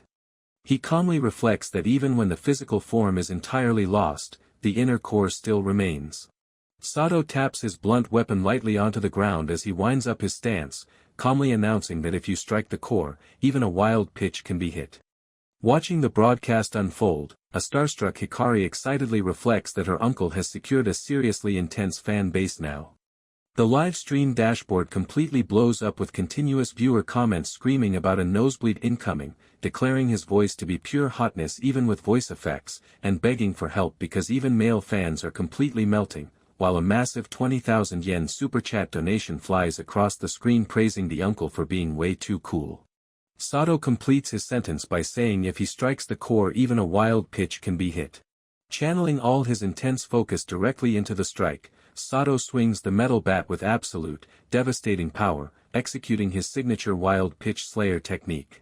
The devastating counterattack strikes with immense precision, catching the ultimate threat entirely head-on. As the vehicle's large front tires spin rapidly to a halt, Senna lands gracefully onto the cracked brick floor, preparing to attack. A colossal, fiery explosion erupts across the dungeon floor, blowing the ultimate threat to pieces. As the thick black smoke clears with a gentle whoosh, the surrounding space fills with glowing coins, crystal shards, and rare dropped items floating lazily through the air. Dan lets out a powerful shout of pure praise, loudly screaming bravo at the top of his lungs. Dan waves his arm wildly in the air while loudly declaring that the performance was insane and absolute perfection. She politely asks what his name is. Sato states that he knows it is a bit late. He introduces himself with a pseudonym, telling the young warrior to simply call him K. Senna repeats the initial back in mild confusion, asking if it is K. She warmly reflects to herself that it sounds incredibly cute, almost like a black cat or something similar. Sato explains the deeper meaning behind his chosen name, clarifying that it represents the old kanji for something bright and fleeting, existing here for just a brief moment before vanishing entirely. Hearing this melancholic explanation, Senna reflects that she completely hates that kind of talk even when it is meant as a joke. She questions if he means it sounds like a firefly. Senna offers her sincere gratitude to the quiet businessman, warmly declaring that she will never forget this stage. High above the ruined terrain, the small animal drone companion hovers silently in place. Thanks to this completely unexpected surprise collaboration, the Shinjuku Bat streaming channel violently explodes with incredible traffic. An astonished Hikari lets out a massive, panicked scream of pure shock as she watches her live dashboard flood with an absolute festival of intense viewer commentary. The active audience rapidly updates the feed with messages pointing out that the production value is insane, desperately begging to drop the mosaic to show his face, and pointing out that this is basically a full-on music video for her new song, calling the broadcast a complete blessing. The stream chat goes completely wild with heavy financial donations, sending a 10,000 yen super chat alongside a massive 30,000 yen donation from a fan who claims Senna-sama is clearly smitten and their brain is completely melting. A wide-eyed Hikari panics over what is unfolding right before her eyes, screaming about what this event is as she realizes the subscriber count just passed 140,000. She notes that even the super chats are a continuous wave of blabbering. She marvels at how Sena-sama's overall industry influence is completely insane. She loudly shouts her deepest thank you to her rapidly growing online audience, ecstatically celebrating the legendary pairing of her uncle and Sena-sama. Deep within the structural walls of the zone, a glowing water fountain flows steadily at the center of a wide-open plaza. This is Shinjuku Kabukicho Dungeon Revival Point. The scene opens past midnight, meaning there are not many adventurers around the area at this late hour. Walking away with a sharp footstep, a casual Sato leads the group while carrying his bat and a large white sack. Looking around, Dan chuckles as he remarks that every time he comes here he laughs, because this place looks just like the Fountain Square in Umeda with its freakin' third-gen layout. Sato turns back to look, calmly asking if Dan is originally from Kansai, before warmly thanking the cameraman for helping him out with the trash pickup. Dan is completely shocked, because Sato is the very first person he has ever seen refer to high-value monster item drops as mere trash. Holding the heavy bag tightly in her hands, Sena asks if they are truly sure about splitting the loot evenly, softly pointing out that Kei-san did almost all of the heavy work before a relaxed Sato gently tells her not to worry about it at all. Dan notes that the businessman truly does not seem greedy at all, calling the behavior rather odd. Sena admits that she cannot even begin to guess how much all of this valuable loot is actually worth. A thoughtful Sato internally observes that dungeon-related laws are still completely full of loopholes. The complex reality of the legal system is highlighted as rare daggers, rings, and crystal shards float across a dark background. Right now, it remains a total gray area where people simply assume whoever grabs the items owns them, leaving messy legal questions about who owns the land and who can rightfully claim the monsters or the loot. While it is currently a lawless mess, a sudden shift in government regulations could easily lead to a massive crackdown overnight. A brief screen recall highlights a rare drop like the Diamond Evil Eye with an estimated value of 1 million yen, but Sato directly concludes that even rare drops barely sell for 1 million yen, and it is not like a person is suddenly set for life or anything. He notes that technically you need an adventurer license to sell drops, but it is simply not worth breaking a no-side job clause at his corporate office. Sato recalls his past corporate struggles with a quiet sigh, internally noting that he actually tried to cash out through Mercury once, but the item was instantly returned and his account got banned immediately. Sato places a single coin down onto a surface. The receptionist notes that he is only about 10 minutes late or so. Sato firmly counters that even 10 minutes is officially considered late, prompting the receptionist to offer his simple thanks anyway. Walking outside into the busy city streets, Sato reflects that to him, all of this extra loot is just worthless junk that doesn't pay a single yen. Pedestrians step across the pavement in front of Shinjuku Station, completely unaware as the scene focuses on a large disaster relief donation box designated specifically for dungeon emergency victims. Sato stops directly in front of the collection container, noting with satisfaction that these boxes are easily big enough to handle his massive load. He casually drops his entire standard trash bag of valuable item drops straight into the slot. He thinks to himself that while it feels a bit weird to call such valuable dungeon drops trash, the donation should at least help cover recovery costs, and he sincerely hopes it counts for something. With her SSS rank stealth skill still completely active, a smiling Hikari suddenly pops right into view. She excitedly calls out to her uncle that she saw exactly what he did, frantically questioning if dumping absolutely all of his rare, high-tier loot straight into a public donation box isn't a massive waste. Hikari smiles mischievously to herself, playfully wondering if she could secretly sneak right back to the collection slot to grab a piece or two of the discarded treasure. Suddenly two people talk with each other, pointing out that the guy just threw random junk into a donation box and calling it a complete lack of manners. In the background, Hikari looks closely at the collection bin, completely focused on the donation slot. Meanwhile, two annoyed women stand nearby, complaining that littering old dudes are the absolute worst and declaring that they should report him to the management immediately, with the other fully agreeing that he should be arrested or something. One of the young women immediately pulls out her smartphone to make an urgent call, loudly explaining to the person on the line that someone just messed with the donation box situated right in front of Shinjuku Station. The woman continues her urgent call outside the station entrance, reporting with absolute disgust that someone dumped trash inside a Tokyo-designated garbage bag right into the collection bin.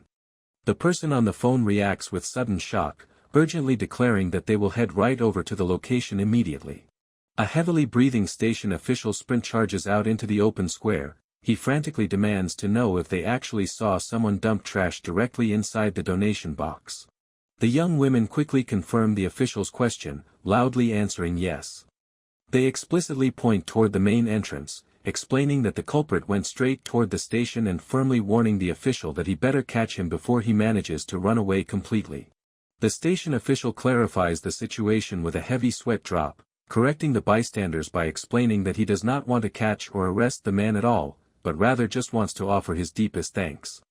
Hearing this sudden revelation with a sharp screech, the two reporting women stand by in absolute shock. Opening the Tokyo Ward standard trash bag, the true contents are finally revealed. The interior of the bag sparkles brilliantly, packed to the brim with glowing crystal shards, rare rings, treasure chests, and ancient coins that leave the two onlookers watching in pure, wide-eyed disbelief. The station official looks down at the glittering bounty, deeply grateful for the incredible number of donations tonight. He explains to the shocked bystanders that the mysterious benefactor has been anonymously donating large sums for years, guessing that since it has been 18 years since the Great Dungeon disaster, the man must have been one of the original elite adventurers. Looking on from a short distance away, the two women are completely astounded, wondering if the man was really a big deal since he looked like a totally normal guy. The official adds that management formally calls him the trash pickup guy, noting that they have tracked his patterns enough to know it is always the exact same old man. Listening closely to the explanation, a sweating Hikari smiles nervously to herself, silently thinking that the title is honestly just a completely lame nickname for her uncle. Realizing the massive mistake they just made, the two young women break into a nervous sweat. Looking out over the square, they admit with deep regret that they truly did not realize he was such an incredible big deal, leaving them feeling completely bad for trying to report him as a common litterer. Hikari happily concludes that honestly, old guys like her uncle are just kind of awesome. The scene shifts directly to the next morning. A thoroughly drained Sato stares blankly forward through his frames. Sitting across the dining table, Akari Amahara looks over with deep concern, observing that Sato looks completely exhausted and asking if he failed to get any sleep. Sato wearily mumbles that he had to deal with some unexpected chaos, though he notes it is a good thing that today and tomorrow are off. Shocked by his words, an anxious Akari demands to know what happened to cause such chaos, leaving a sweating Sato to softly sigh that the whole situation is honestly just a bit complicated. Our guy begins breaking down the chaotic events of his night, recalling how a corporate client completely lost it during a company outreach session and how he nearly got hit with a false molestation charge by Mamoru on his way to meet up with Hikari. Hearing this name, a startled Hikari looks up in surprise, questioning when he met up with her daughter and noting that Hikari completely failed to mention any of this to her. Just then, a hyperactive Hikari violently bursts straight into the dining room, screaming out at the top of her lungs that the coffee has officially arrived and asking if everyone is all set. Akari firmly instructs her to stop acting like she is in a cafe roleplay and to simply put the cup down quietly. She demands to know exactly why her daughter and Sato met up in secret, leaving a heavily sweating Hikari to nervously stutter that the whole thing is a bit hard to explain. Hikari tries to defend her actions, explaining that she simply wanted to go out and eat something nice with her uncle for once. Hearing this, an annoyed Akari complains that her daughter could have easily invited her along as well, adding that she gets quite lonely too. Sato looks completely bewildered, staring blankly behind his frames as Akari mentions that Hikari claimed he was the one who invited them in the first place. Realizing she has been caught red-handed in a major lie, a sweating Hikari panics internally while her uncle utters a sound of pure confusion. The argument continues at the dining table as Hikari stands, defensively shouting that her mother is always busy working late. She tearfully argues that she just wanted to thank her uncle for always being there for her, anxiously asking if wanting to show appreciation is really so wrong. She turns up the emotional pressure, staring forward with wide-eyed tears welling up. Both Akari and Sato groan in unison, completely defenseless against her overwhelming guilt trip. Akari firmly demands that there be no more lies, requesting to be invited next time so she can definitely join them. A relieved Sato gently asks her not to stress over him because he is completely fine, prompting a thoroughly defeated Hikari to offer her a quiet, final apology. While Hikari initially feels relieved that her own dangerous dungeon secret was safely bypassed, she suddenly registers the shocking detail her uncle casually mentioned. She loudly questions if he genuinely just said he faced a false molestation charge earlier. Sato takes a calm sip from his coffee cup, mildly acknowledging her panic as if it were a minor detail. However, this revelation sends both women into a complete frenzy, with a furious Hikari shouting about why he would ever bury such an important lead, while Sato concludes his story. She fiercely defends her uncle from the outrageous claim. She screams that the accusation is nothing but pure, unforgivable slander, vehemently declaring it to be completely impossible while a sweating Sato holds his cup and desperately tries to get everyone to calm down. Hikari aggressively vents that the accusers are total idiots, highlighting the fact that her uncle has been selflessly donating to the city for 18 long years and would absolutely never do something like that. Our guy calmly explains that everything turned out fine since he even exchanged contact info with the accuser. Hikari aggressively snaps back that his approach is far too soft, warning him to stay away from the dangerous individual, while an enthusiastic Hikari loudly encourages her uncle to seek absolute revenge if he wants to. Looking down at his supportive family, a deeply touched Sato softly promises he won't do that but offers his sincere thanks, quietly reflecting on how family truly is the absolute best. He looks ahead with full confidence in his niece, internally reflecting that his family will always believe in him completely without ever needing proof. Sitting quietly at the table with her back turned, Hikari performs a swift swipe across her mobile device. She looks closely at a video rendering on her screen showing a blurred back view of a businessman on a train, wondering if this specific upload is the one targeting her uncle as a molester streamer. Hikari sends a series of messages addressed to a user named Mayamiya, frantically warning that her uncle is in serious trouble and providing a direct hyperlink to an active broadcast on a channel called Molesterbuster Mamoru-kun, while a couple of animated cat indicators display loading prompts as the data processes. Staring down at her phone, a highly focused Hikari internally vows that she will protect her uncle entirely by herself. Hikari warns her never to look at her phone while eating. Hikari takes root to protect her uncle at all costs. Staring intensely at her mobile screen, Hikari desperate pleads with her friend Mia for assistance, promising to do absolutely anything in return.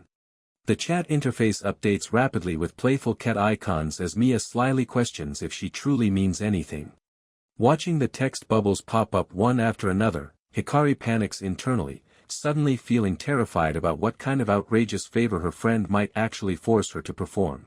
Hikari firmly scolds her daughter, demanding that she stop checking her phone while the family is actively trying to eat. Hikari softly apologizes to her mom while admitting that she simply cannot help but keep a close eye on social media. Sato softly reflects that it is truly great to be young, noting with a trace of envy that he is completely unfamiliar with those kinds of modern platforms. Munching happily on a thick slice of toast, Hikari assures her uncle that he would definitely be a massive hit if he gave it a try because he is honestly a lot of fun. Sato calmly counters that he doesn't really have anything interesting to show off on social media anyway. Suddenly, a sharp buzz cuts through their conversation as a smartphone vibrates, prompting Sato to excuse himself as he notices an incoming call directly from his corporate work office. Sato answers the call, introducing himself and asking if something urgent has come up. The speaker on the line apologizes and clarifies that the matter is completely unrelated to the groping incident, adding that they have already summoned Ukai to handle a separate issue. This unexpected update leaves a confused Sato questioning what this other issue could possibly be. On the other end of the line at the Adventure Book Company office, Miss Boss annoyingly explains to Sato that Kachidoki from Doom Productions has explicitly requested his presence immediately. She continues her explanation over the phone, noting that the client claims he wants to make amends for his recent behavior and would like to meet face-to-face. Sato speaks up to declare that the whole situation sounds incredibly unpleasant. He openly voices his disapproval, stating that because they have absolutely no idea what the man truly intends to do, he would heavily prefer not to go at all. Miss Boss reluctantly admits that while she initially believed they should leave the entire mess to their lawyer, the current situation is a direct order from the company CEO. She explains that the executive firmly stated that Sato must go, get down on his knees, and beg for the business deal to be saved. Back at the office, Sato notes that the extreme demand sounds exactly like power harassment, prompting Miss Boss to softly warn him not to speak so bluntly even though he is completely correct. Sato seeks absolute clarification on whether they have any right to refuse the request at all. Back at the agency office, Miss Boss wears a grim expression as she holds her phone, flatly stating that while a refusal will certainly result in her getting fired, the entire company would likely go completely out of business before that even happens. She concludes the call by confirming that the meeting is officially scheduled for Monday, meaning it will take place exactly 2 days from now, and promises to email him all the necessary details. Watching her uncle closely as the call suddenly ends, a highly concerned Hikari softly asks if everything is truly going to be okay. Just as the previous conversation settles, the smartphone on the dining table begins to rattle violently with another loud buzz. A surprised Hikari playfully teases her brother about how incredibly popular he seems to be this morning, leaving a visibly stressed Sato to cry out in absolute disbelief. Sato slowly reflects that gaining this kind of extreme popularity at his corporate workplace only serves to make him feel completely depressed. Letting out a heavy sigh, Sato rises from his chair with a loud creak and quietly announces that he needs to step outside for a brief moment. Sensing an opportunity to follow him, a hyperactive Hikari instantly bursts up from the table to join him, earning a sharp reprimand from Hikari, who firmly commands her daughter to sit back down and finish her meal first. Hikari places her hands reassuringly on her daughter's shoulders, gently advising her to stay calm. She explains that while she understands the young girl's anxiety, her uncle is a respectable grown man who can handle his own business, so they should simply trust him to sort things out.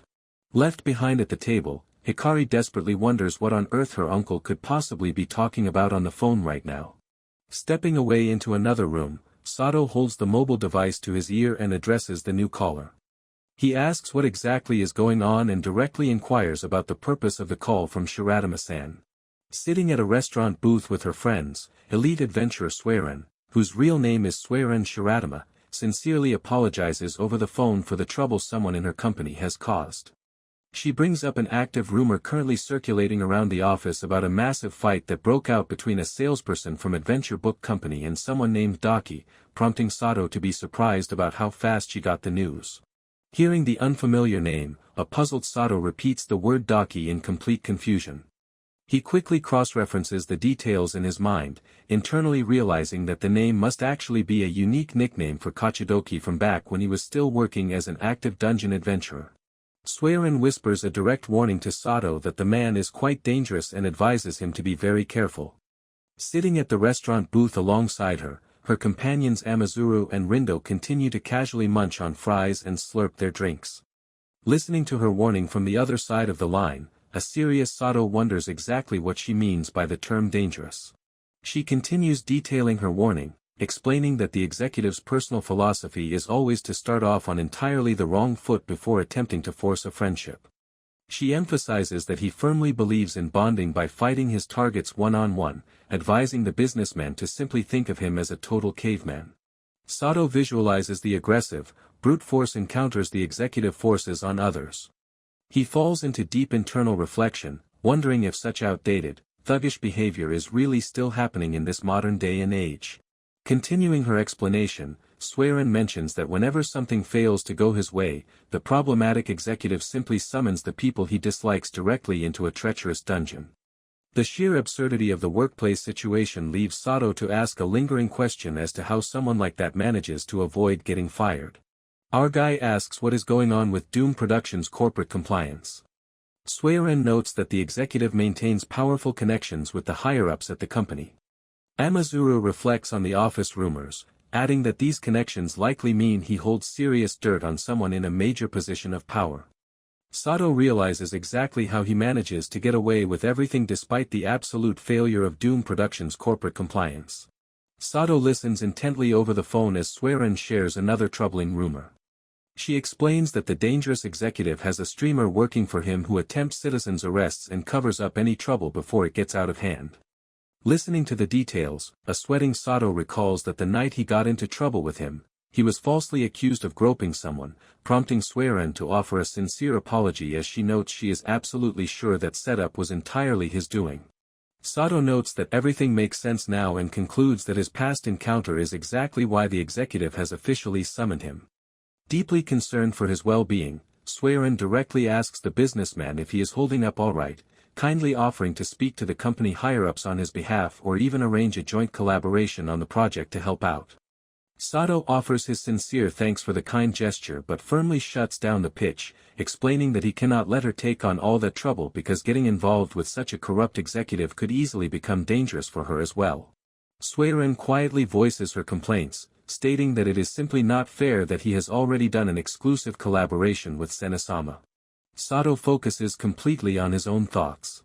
He internally reflects that regardless of the executive's tricks, he absolutely has to settle this matter himself. He notes that if his current company goes under right now, he will be in monumental trouble because he cannot even think about trying to change jobs at this stage in his life, realizing with a quiet sigh that he has completely forgotten how to fill out a standard resume anyway. He explains that the reality of the situation is that he has been officially summoned by Kachidoki, or Daki, for Monday, calmly adding that he is probably going to be forcefully dragged straight into a dungeon. Hearing this sudden and deeply alarming revelation, a completely blindsided Swearin gasps out in pure shock, desperately trying to cut into the conversation to stop him as the dangerous reality of his situation sinks in. Sato reminds Shiratama-san that as she knows, he works in sales. He calmly breaks down his view on corporate sales. He explains that corporate sales is basically just matching old men with other old men, noting that the field is full of selfish older men. He notes that while there are occasionally kind older men, most of the time it is just a cycle of cowardly and trashy older men making entirely unreasonable demands of each other. Despite dealing with older men, none of the people involved act like proper adults. Listening to his grim tone while her friends continue to chew their food, a sweating Swearin nervously points out that he sounds incredibly scary right now. Concluding his dark thought, Sato bluntly states that what he is trying to say is that salespeople are ultimately nothing but scum. Sato offers a tired smile, explaining that even scum must do their jobs so the world can continue to run smoothly. Still deeply concerned on the other end of the line, Swearin wonders if getting called out and beaten up by gangster-looking guys can truly be considered a real job. He reassures her that everything is fine as long as it happens within his scheduled working hours, explicitly telling her not to worry about it. Swearin refuses to back down completely. She insists that even if he claims to be fine, she still genuinely wants to recommend him to her agency and give him official projects. Cutting her off directly, Sato formally requests that she please refrain from mentioning his name. Our guy reveals the highly practical reason behind his refusal. He explains that if he were to take credit for her actions and receive a promotion, he would simply end up trapped in a completely meaningless management position where he would be forced to handle far more work for significantly less pay. Swearin takes a moment to process his bleak perspective on corporate sales, lamenting the sheer darkness of modern society to her dinner companions. Sato curiously inquires if Swearin happens to know Sena-san. She cheerfully notes that while they do not interact outside of professional work, she would absolutely love the chance to hang out with her. He confidently states that the situation is absolutely perfect. He explains that he happened to get to know her last night and managed to obtain a business card from one of her staff members, so he figured he would simply ask him to place a call to her on his behalf. Hearing this, Swearin directly questions what on earth he is up to, internally realizing with a wave of surprise that the staff member he mentioned must be Dan-san. Sato sets his resolve for the upcoming Monday. He notes that he would heavily prefer to get the entire ordeal over with sooner rather than later, maintaining a deadpan look as he decides that he will simply settle things the old-fashioned way. Monday finally arrives amidst the bustling chatter of Shinjuku Station. Moving through the dense crowd of commuters, the sharp focus shifts onto suspicious individuals gathering in the area. One young man stands against a wall with a large guitar case that likely conceals a hidden sword, while an older man in a leather jacket and sunglasses struts forward, carrying a plastic bag that presumably hides a concealed weapon like a hammer. Checking his watch as the time hits 7 o'clock, Sato notes that it is finally about time to face the situation. He briefly recalls how he spent his morning and afternoon at work handling whatever issues came up, feeling a quiet sense of appreciation for how deeply Miss Boss and Ukai were worrying about him, even urging him to take a security alarm and be ready to call for help immediately. Stepping forward, Sato looks at the suspicious characters nearby, internally deducing that the two men in front of him are likely positioned to stop him if he tries to run away, meaning the real threat must be closing in from a different angle. Right on cue, the real threat materializes directly behind him. The loudmouthed streamer Mamoru aggressively confronts the businessman, shouting out a bold accusation labeling Sato as a pervert.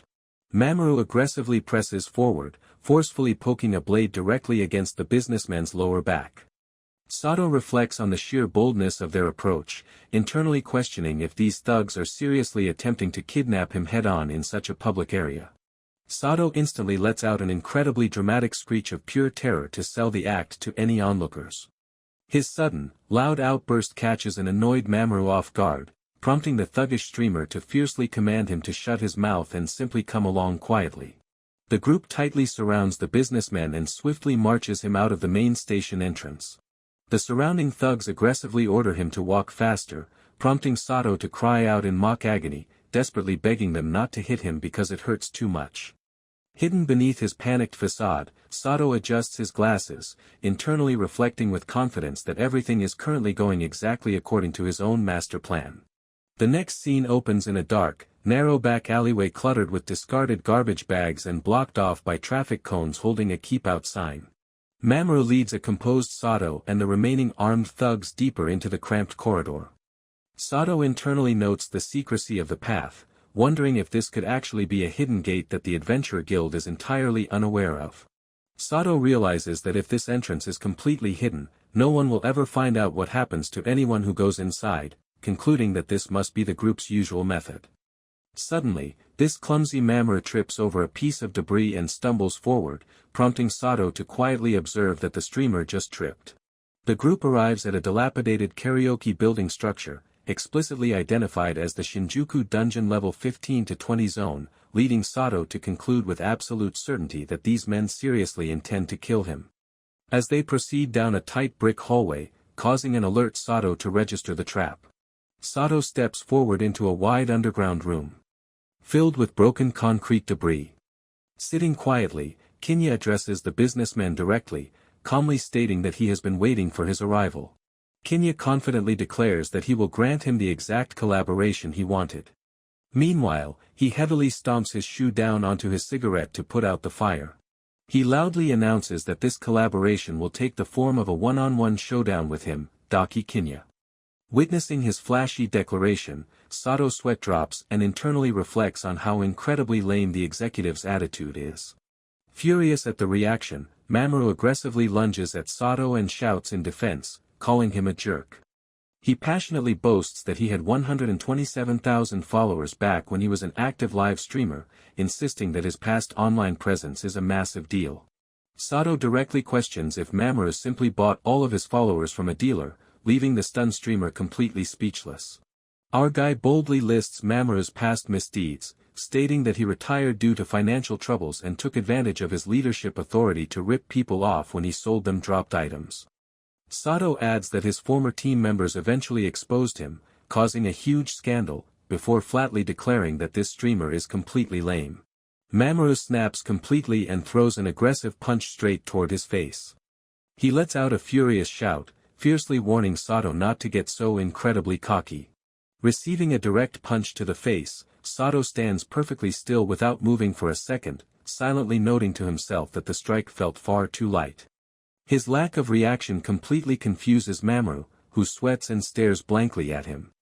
Sato internally considers that while he thought he had provoked his opponent enough, perhaps it simply wasn't quite enough to draw out a real blow. Deciding to play along anyway, Sato lets out a dramatic scream and flings himself backward, rolling aggressively across the floor while throwing his briefcase into the air, to intentionally fake a painful defeat. Sato weakly cries that he didn't do a single thing wrong and desperately asks Mamoru why on earth they are doing this to him. He internally reflects that the current setup is already working out beautifully, noting that all he needs now is for the corrupt executive to openly state his motives so they will have more than enough legal evidence recorded. Sato pleads with Mamoru to please stop using violence. Watching the drama unfold, Kinya suddenly speaks up and confidently points out that it is right there. Kinya openly states that he absolutely cannot stand the businessman's current attitude.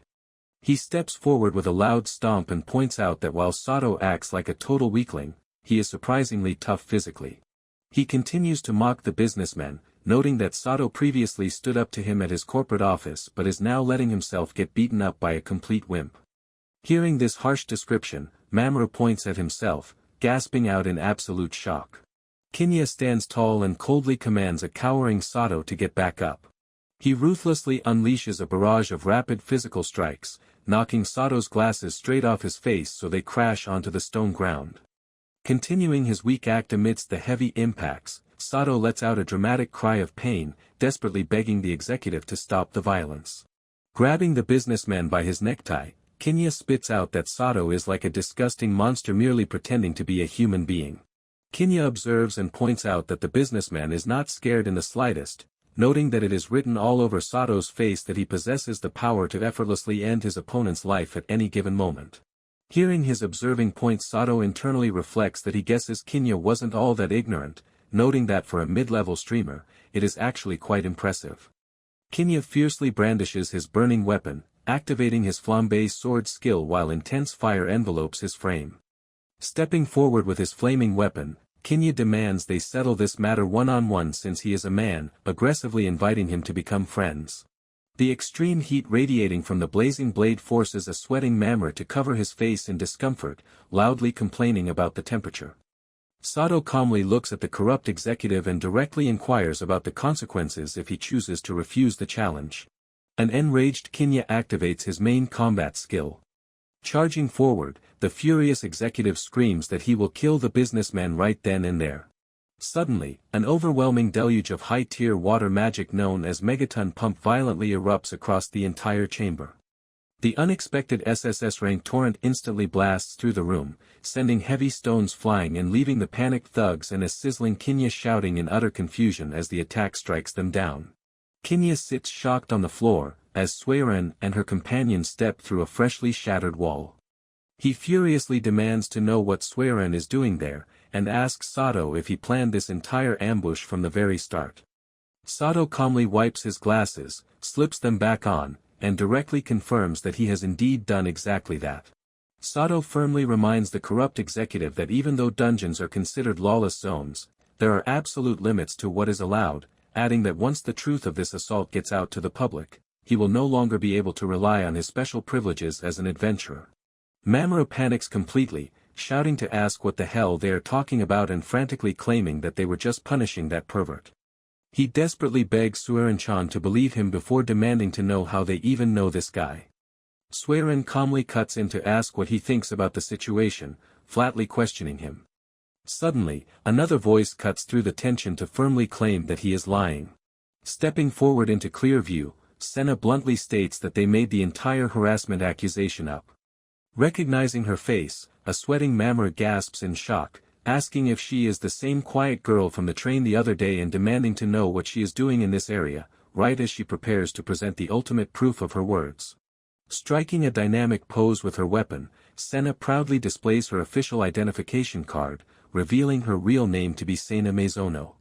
She explicitly declares that she is the very person who was publicized across the internet as the supposed victim of the train harassment incident, widely known to the public as the elite top-tier adventurer spear dancer Senna. Mamoru and Kinya let out a simultaneous scream of pure shock upon learning Senna's true identity. Shaking the sweating streamer aggressively, a panicked Kinya demands to know why he targeted her of all people. Mamoru shakes in terror, defending himself by saying there was absolutely no way he could have known that frumpy chick on the train was actually the famous superstar, frantically crying out that he has been completely scammed. Senna calmly observes their breakdown, noting that she simply prefers to keep her private life low-key. Adjusting his glasses, Sato internally notes that it is certainly no wonder the thugs find it hard to believe. He recalls being equally stunned when he first discovered her true identity, silently marveling at the incredible twist of fate that brought them together after never imagining they were the exact same person. He continues to think back on the situation with genuine gratitude. He internally reflects that, thanks to that, everything ultimately went smoothly and turned out to be quite helpful. Meanwhile, Suiren cheerfully waves with a bright, happy expression. Our guy observes that dungeon adventurers possess a distinct alternate appearance known as an avatar. He considers the mechanics of the transformation, internally noting that while the change is significant, it still seems unfeasible to create an avatar that is completely unrecognizable from the real person's original form. Sato observes that even if someone knows the full extent to which people can change, they still wouldn't be able to recognize her. Noticing a subtle look on the businessman's face, Sueren narrows her eyes at Sato, asking if he happens to be thinking something incredibly rude about them. Sato quickly reassures her, insisting that he is doing nothing of the sort. Turning his attention back, he firmly declares that it is time for them to finally get down to business. Dropping his submissive facade completely, Sato unleashes a thunderous roar as a massive wave of energy explodes around his frame. Staring ahead in a cold sweat, a trembling Kinya struggles to process the unbelievable sight unfolding right before his eyes. Looking at the businessman's signature office attire and overwhelming physique, a sudden realization strikes him as he frantically wonders if this plain corporate worker could truly be the legendary Shinjuku batter himself. Sato lets out a brief sigh of relief as his suit tightens around his massive, muscular frame. He internally reflects on how exhausting it has been to constantly hold his stomach in, blaming it entirely on the fact that he is simply an old man. This bizarre explanation leaves others' internal voices to question if his age is truly the main issue given his terrifying physical state. Watching the scene unfold, Senna speaks up with a smile, pointing out that Sato seems far more like a con artist than she does. Standing right behind her, Sueren, Amazuru and Rindo immediately nod their heads in complete agreement with her assessment. Sato tightly clenches his fist, as he addresses his opponent directly, firmly reminding the executive that he explicitly wanted to settle their dispute in a one-on-one showdown. A sweating Kinya screams out in denial that he doesn't remember saying anything of the sort. Backing away from the towering businessman, Kinya nervously laughs while trying to defend himself, arguing that he wouldn't have pushed things this far if he had known Sato's true identity, before snapping that the plain corporate worker is ultimately no better than he is. Our guy questions the mention of his true identity. Keeping his intense focus entirely on Kinya, the businessman firmly points out that settling things one-on-one is supposed to be the executive's personal method for becoming friends. Kinya claims he has absolutely no memory of making such a statement. Faced with Kinya's sudden denial, the group of female adventurers immediately turns on him. Rindo flatly confirms that he did say it, while Amazuru adds a quick nod of agreement. Sueren looks directly at him and asserts that he definitely said that, leaving Senna to conclude that she heard it as well. Sueren curiously inquires where his signature bat is. Sato flatly declares that he does not have it and has absolutely no need for it. Our guy firmly announces that his bare hands are more than enough to handle the fight, leaving Sueren watching from behind. One of Kinya's lackeys lets out a mock laugh, taunting Sato for getting all cocky in front of the girls and sharply telling the old man to cut it out. He then turns his focus to address his executive leader directly, confidently reassuring Kinya-san that he will take complete care of this situation. He turns back, asking if he truly thinks he can win a fight without carrying any gear. The guy aggressively boasts that Sato surely won't mind if they use their weapons against him. Sato responds with total indifference, calmly inviting all four of them to come at him simultaneously. Infuriated by the blatant disrespect, the young boy aggressively triggers his primary combat ability, shouting a fierce warning not to underestimate him as his lightning blade violently activates. Before the opponent can even complete his sentence or unleash his sub-skill, Sato delivers a sudden, bone-shattering punch directly to the center of his face. The overwhelming physical impact lands, completely flattening the cocky attacker and cutting off his words instantly. Sato coldly demands less talk and more action, bluntly asking if the fighter is completely daft. The massive power of the single counterattack instantly sends the challenger crashing hard onto the stone floor. Standing shoulder to shoulder behind the fallen vanguard, Kinya, Mamoru, and the remaining thuggish companions stare down in complete, wide-eyed horror. Observing the terrifying impact from a safe distance, a sweating Rindo comments on how incredibly brutal the strike was. Beside her, Sueren panics over whether that move was actually karate, desperately begging her experienced companion to explain what the corporate worker just did, only for Rindo to flatly dismiss the idea by stating that his power exists on a completely different level. Sato turns his calm gaze to the next challenger, flatly summoning him forward. The older thug mutters that Sato's strengths are not bad in speed and power. However, he quickly reaches into his plastic bag with a loud rustle, pulling out a hidden weapon. The thug brandishes an ornate club disguised as a wine bottle, which radiates a chilling aura of water and cool air elements specifically designed to shatter durable substances. Looking over his shoulder with an analytical eye, Sato instantly identifies the unique elemental properties of the gear, while the charging thug loudly boasts that the businessman's speed and power won't matter at all once he is completely frozen. Sato casually steps forward and delivers an incredibly fast, devastating punch directly to the face of the thug. Sato bluntly observes that his opponent was far too slow. The second thug crashes heavily to the stone floor. Sato quietly reminds them that he explicitly told their group to come at him all at once. Witnessing the terrifying display of power, a panicked Mamoru completely breaks down in pure horror. Mamoru frantically begs Kinya for help. He pathetically tries to excuse his actions, desperately crying out that he was merely provoked into doing everything by the businessman. Sato points toward the sobbing challenger and requests that the others please restrain him, noting that the man has completely lost his will to fight. Looking down at the pathetic scene, Rindo watches Mamoru continue to shake violently while weeping on the floor. Kinya calls him a crazy bastard and explicitly asks if he is actually some kind of hidden karate master. Sato casually puts off his suit jacket, humbly downplaying his skills by explaining that he is just an amateur who only dabbled in martial arts a bit because his sister was into it. Suiren asks Rindo what she thinks of it, reminding her that she was once ranked 4th in the National High School League. Rindo turns to her wide-eyed companion and notes that the businessman's physical strength is absolutely insane, comparing his punch to a blow from Superman that would easily knock anyone out. Suiren proudly flashes a confident thumbs up, excitedly asking if they are saying that Sato is undeniably the strongest. This overly enthusiastic declaration prompts a blunt question from Rindo, who dryly asks what is up with the incredibly smug look on her face. Sato steps into a focused combat stance and calmly asks what the corporate executive plans to do now. Kinya completely snaps and unleashes a furious battle cry, blindly charging forward with his flaming sword enveloped in intense fire. He fiercely swings his weapon to execute his specialized weapon skill, the flambe sword. Glaring with pure rage, Kinya commands his opponent to burn to ashes. He internally rationalizes that even if the plain corporate worker truly is the legendary Shinjuku batter, there is absolutely no possible way a person can withstand his blazing attack completely unarmed. With a sudden, rapid motion, Sato uses his bare hands to cleanly capture the swinging energy, causing a loud whoosh as he halts the attack completely. Focusing his hands around a small, concentrated orb of swirling fire, Sato calmly breaks down the core physics of the attack. He notes that while standard fire is just heat that cannot be touched, but there is something else. He explains that if you give fire the shape of a blade, it gains the ability to cut, which inherently means it can be touched. He confidently notes that anything that can be touched can also be blocked, casually adding that a formless flame is much more difficult to grasp because you need to get straight to the core of it. Kinya struggles to process what just happened. His face twists in disbelief as he realizes the plain corporate worker literally grabbed his active combat skill and completely stopped it midair.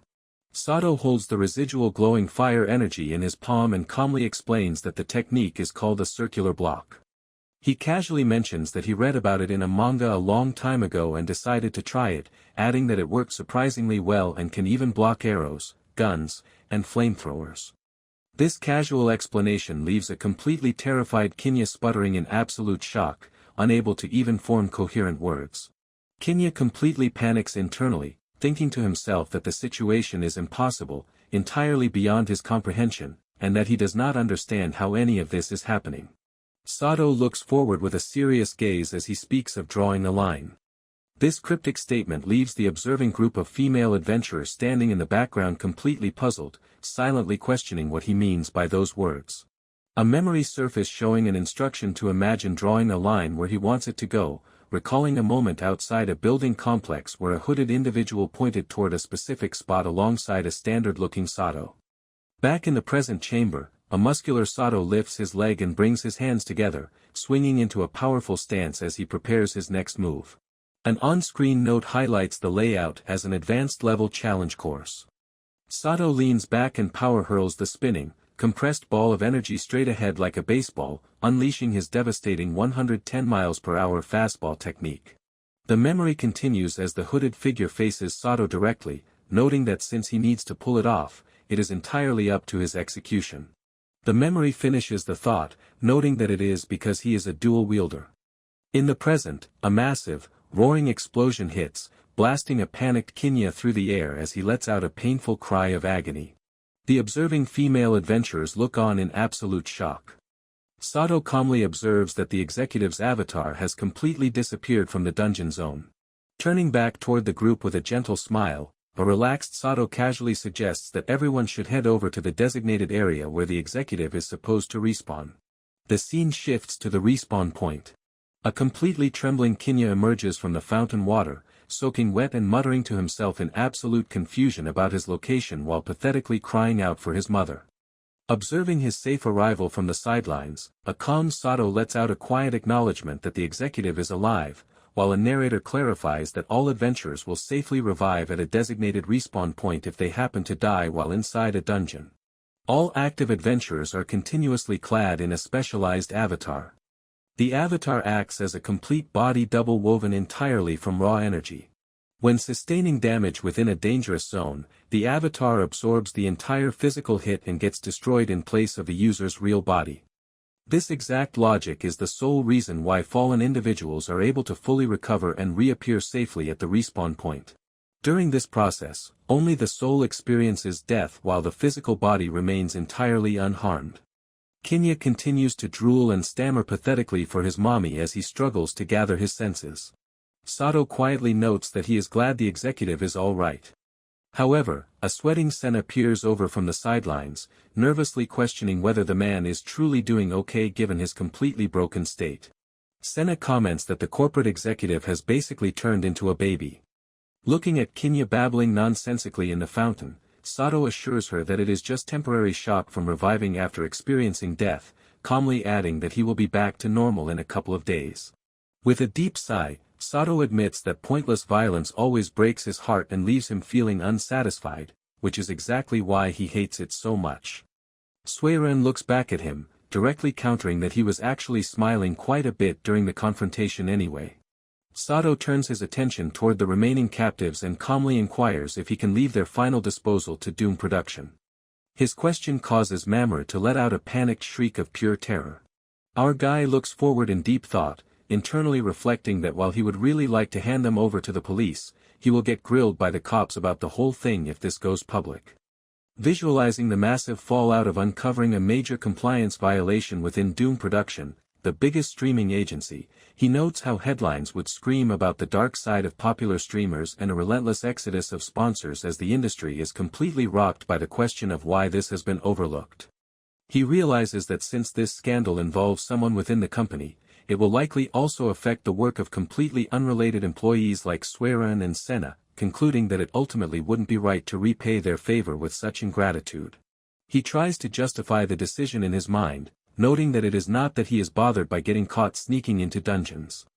Meanwhile, Suiren reassures him by stating that she has already informed their CEO, so he can leave the problem completely to them. Senna steps up to firmly add that they will make sure to properly request care for past victims and strict punishment for streamers who actively aided the illegal activities. Sato firmly demands that he immediately delete the video, falsely accusing him of groping. Still tightly wrapped in thick ropes, Mamoru pathetically stutters out a submissive agreement.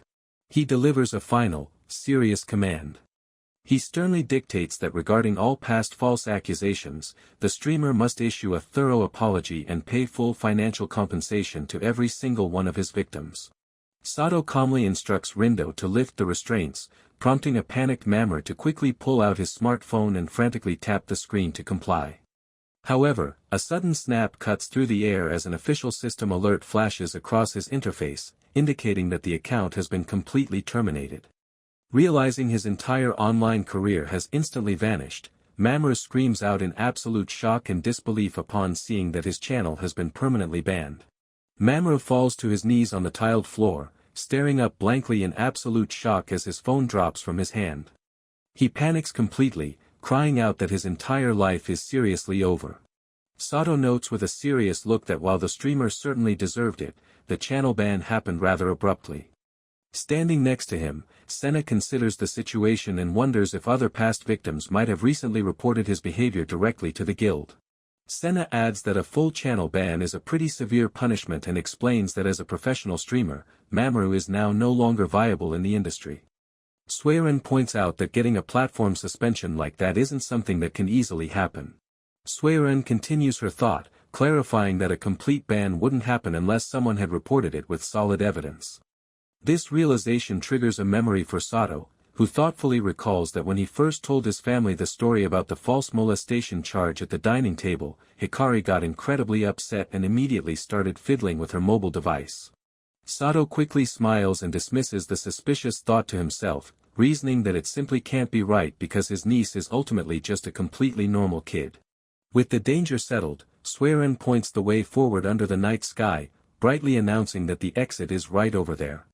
Behind her, Rindo loudly admits that she is absolutely starving and suggests grabbing a bite to eat, a great idea that Amazuru excitedly accepts in seconds.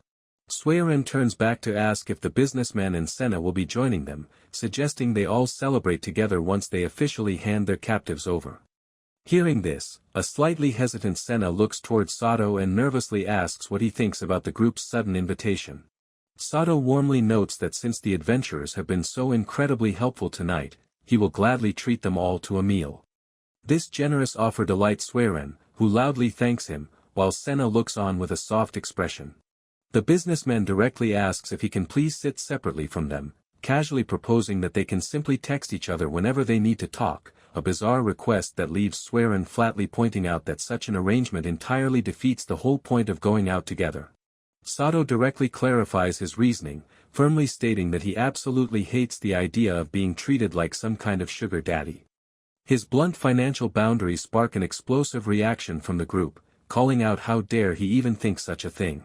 Standing silently in the shadows near a doorway, a glowing Hikari watches them depart with a quiet stance. With her animal drone hovering right above her head, Hikari speaks into her device, loudly calling out to Mia. She excitedly mentions that the others are going to a celebration and asks if she can go along too.